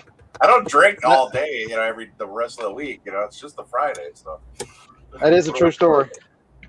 what are you doing there? Jeff! Who's there, Jeff? Jeff is Jeff, here. what's up, Jeff? Jeff is I wanna hear here. the joke. Knock, knock. Who's there? Jeff is here. Come on, it's gotta be a good one. Andy, that sucks. I hate it when that happens. Somebody drives you nuts asking questions, and then you block them, but they still be able to buy it How did that happen? because if you've interacted with them, they can still get to it. I thought if you blocked them, they couldn't buy nothing. Not if Yeah, you they already can't. interacted or offered. Oh yeah, if you've made an offer. Yeah, because they have that time frame, right? Until the offer expires. Yep. Yeah, they could still sneak in. They could still sneak in and buy. I'd almost cancel that SOB. Take the ding. Oh, I would. Yeah, that's when you play the, my metrics are good enough to take the hit. And I put it for buyer requested it because the way they're acting, they requested it. That's the old man in the parking lot saying, "I'm old and I have better insurance. I'll cancel it. I can take the hit." Right? Hey, especially with these media stores. I mean, I get I get a lot of chances. I'll do whatever I want to. Oh, yeah, with metrics like that, you can't touch me. Oh, yeah. You don't tell me. I mean, just you can't tell me squat. Can't Who tell do you me. think you are? Well, you I think mean, I look at my metrics on my summary. Let's see. Damn, Scott, that auto feedback made you cocky. It's for transaction. My transaction defect rate. They're measuring that on 1,649 transactions. Let's go, buddy. I got plenty of cancels. Let's go. That's the crazy part, Corey. I don't think people realize. I opened the store the first week of September. I've got 3,300 feedback. Yeah, 3,300 feedback. Crazy. On the media store? Is that what you're at? Yeah, on the media store, I got 3,300 feedback. Let's see where I'm at 782. But I haven't I'm just at like 1K sold, so you're at like 4K sold, right? Hey, flipping fantastic. I've got people returning it because they want stuff that's not in the pictures. Ask if And it he came- tells me I'm the bad person because I didn't include extras. Wait, Man, screw you, dude. is that still Amy or is that Bucky? Do you have the whole team in here now? Flipping fantastic. I don't know. Y'all didn't tell me Jeff was here. That's old news. Hollering, Jeff. We did. You were I too was in busy, the other Brad. room. You were working. What's up, James? Ask James how to ship a CD. He can tell you. Yeah, how do you ship CDs? Yeah, James. Go watch his channel and you'll find out. Simmer down, Jeff.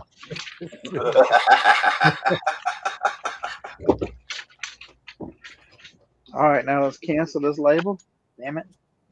Yeah, how do you ship CDs there, Jeff? Oh my God. We got somebody that needs to know. Well, if you watched his videos, you'd see he ships on his videos a lot. Yeah. Yeah. I'd be That's willing to what- bet money he don't. I don't watch James' videos. Who are we kidding? I don't think I honestly would have shipped a CD in a bubble mailer had I not seen him do it so many times. Why not? I'd ship it in a box. I'd be like, that's going to break for sure. No. Come on, man. Don't you get products from like Amazon, Walmart, They ship it in a fucking poly, like not even a poly bag, like a poly bag, not a mailer. Like, it just screams like I don't care enough about you to try. right? No, I know, but that's what I'm saying. Look at how much shit you've ordered, and you're like, how the fuck did this get here not destroyed? And it happens all the time with Walmart and Amazon. You know what I mean? At least with a bubble mailer, it looks like I tried a little. Right. Dude, the one that still blows my mind is Leroy talking about shipping, what was it, Hummels in a poly bag, in a padded mailer. Oh, jeez. Can you imagine? I'm like, whoa. That dude went out to the game. That's, you must like dealing with returns. Apparently, he didn't get a return on that one. So. Yeah, the one thing, cojones for that. Maybe the one thing, like, okay, all right. We're gonna math it out here. You know, things that ship like that, like shipping padded mailers or whatever, they're not getting tossed in the same pile with all the boxes. Yeah. They're going in bins with things like it, so the amount of abuse they're taking is not the same. Oh, don't lie. I had records. I've had 2 records broken in the last week. They go in wherever they stick them. As a numbers game, it's not. They're not typically being treated the same way. So because the records were bubble wrapped inside of the record cardboard, and they still got broke. I would say that it's probably shipped worth a coffee cup in a poly. Somebody shipped a coffee cup in a padded poly last year on YouTube. I don't remember which one of them did it. So I watched. Do you remember Chris Green and what's his name in Vegas shipping stuff back and forth, trying to see if it'll break? So I watched these 2 guys, and they would ship coffee cups and everything else with no padding, no nothing, and just to see what would break. Back and forth from Vegas to Boston. It's a good experiment. I would say it's probably worse with Ground Advantage now, because if you think back when you had first class, like anything under a pound went into a bin that was all under a pound. Yeah. You know what I mean? Now everything, like I watched them take my media mail and throw it in the same bin with all the 2, 3, 4, 5 pound packages and Ground Advantage. So it don't matter. You know what I mean? Amy, it might have been Dave. I don't remember. It was a YouTuber we watched. I don't remember who did it. Do you, Trace? You got your headphones in. I know it was like last year I watched somebody throw a coffee cup, like that standard coffee cup with a handle, into a padded poly and ship it that way. And I was like, holy shit. I used to put Starbucks mugs in bubble bags and then send them to Amazon. Well, at least they're not ceramic. Yeah. Well, they're ceramic. Yeah.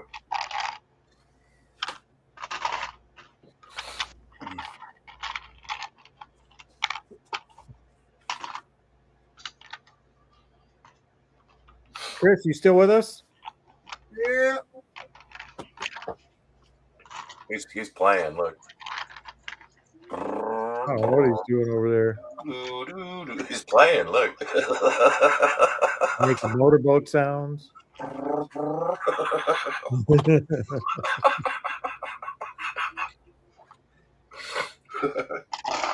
supposed to sell them, Chris, not play with them. Come on, what the hell? What? You're over there playing, dude. We know you ain't listening. You're just having fun. Should have never started that toy store. He's faking. Right. He's doomed now. Trying to figure out. The damn Paw Patrol stuff will get you sucked in every time. This is Imaginetics. I'm trying to figure out how.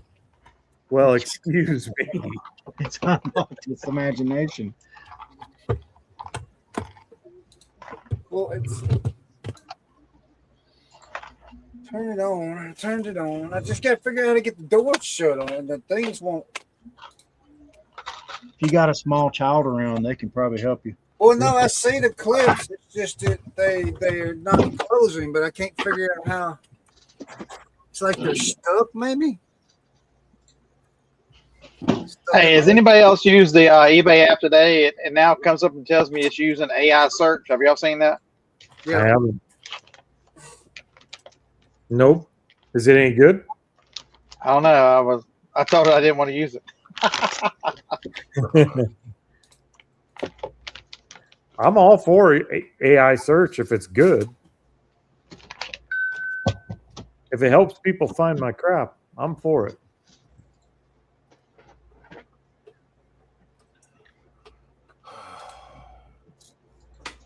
What are we eating, Brad? Just sausage stick. Sausages. You on that meat and cheese diet too? Tanya said, "You want a treat? Have you been good boy?" Oh, it needs batteries. Oh, look at all them batteries it's got to take. Okay, want to kill me. Let's see what we got going on here. There you go, Jeff. I think I did 1, 2, 3, 4. You did in the same SKU? I think I photographed 500 today before I stopped and gave up. Oh. It's a different bag. So I photoed a lot today. Now you got to You know what, Fresh you know what a toast. crying shame is? I'm trying to send offers and it said one's ineligible for an error. I don't know what happened. Yeah, because I blocked that guy. That's what happened. He was wanting to know, was it an original OEM? Was it this? Had I tested it? Was it this? Was it that? I'm like, bye-bye. What it Bye-bye. is unavailable to you. Oh,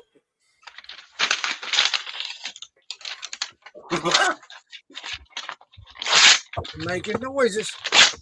I'll tell you what, on these Tuesday shows, when I get a chance to just sit here and photograph, I sometimes feel like maybe I'm channeling my inner Jeff, because I do get a lot of CDs photographed in an afternoon, and just a 2 or 3 hour period, and you're done for like a week's worth of listings. Oh, there it is there. Watch this. Oh my! You built your own erector set. I was just gonna say it's very erect. Oh, man. I was going to say something about him being happy to see me, but Right? sounds like we're covered. We got it. Chris looks really excited, especially when that thing went all the way up. Oh, let's see if I can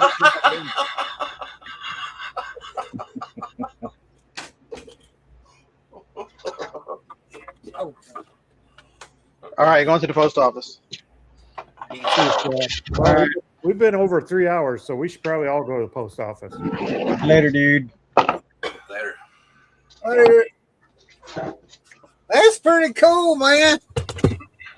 Good job, Chris. All right, guys. Well, there's 28 people in here. Really? I think we're gonna let you go and go edit video and Yeah, I gotta get to these widgets. think about making runs as for supper. Does it run? Does it drive? Wait, what's going on here? All right. We can't wait for Chris. See you later. Oh, it moves, man. It drives. He killed himself and not the show. What's that? What? We're still live. What happened?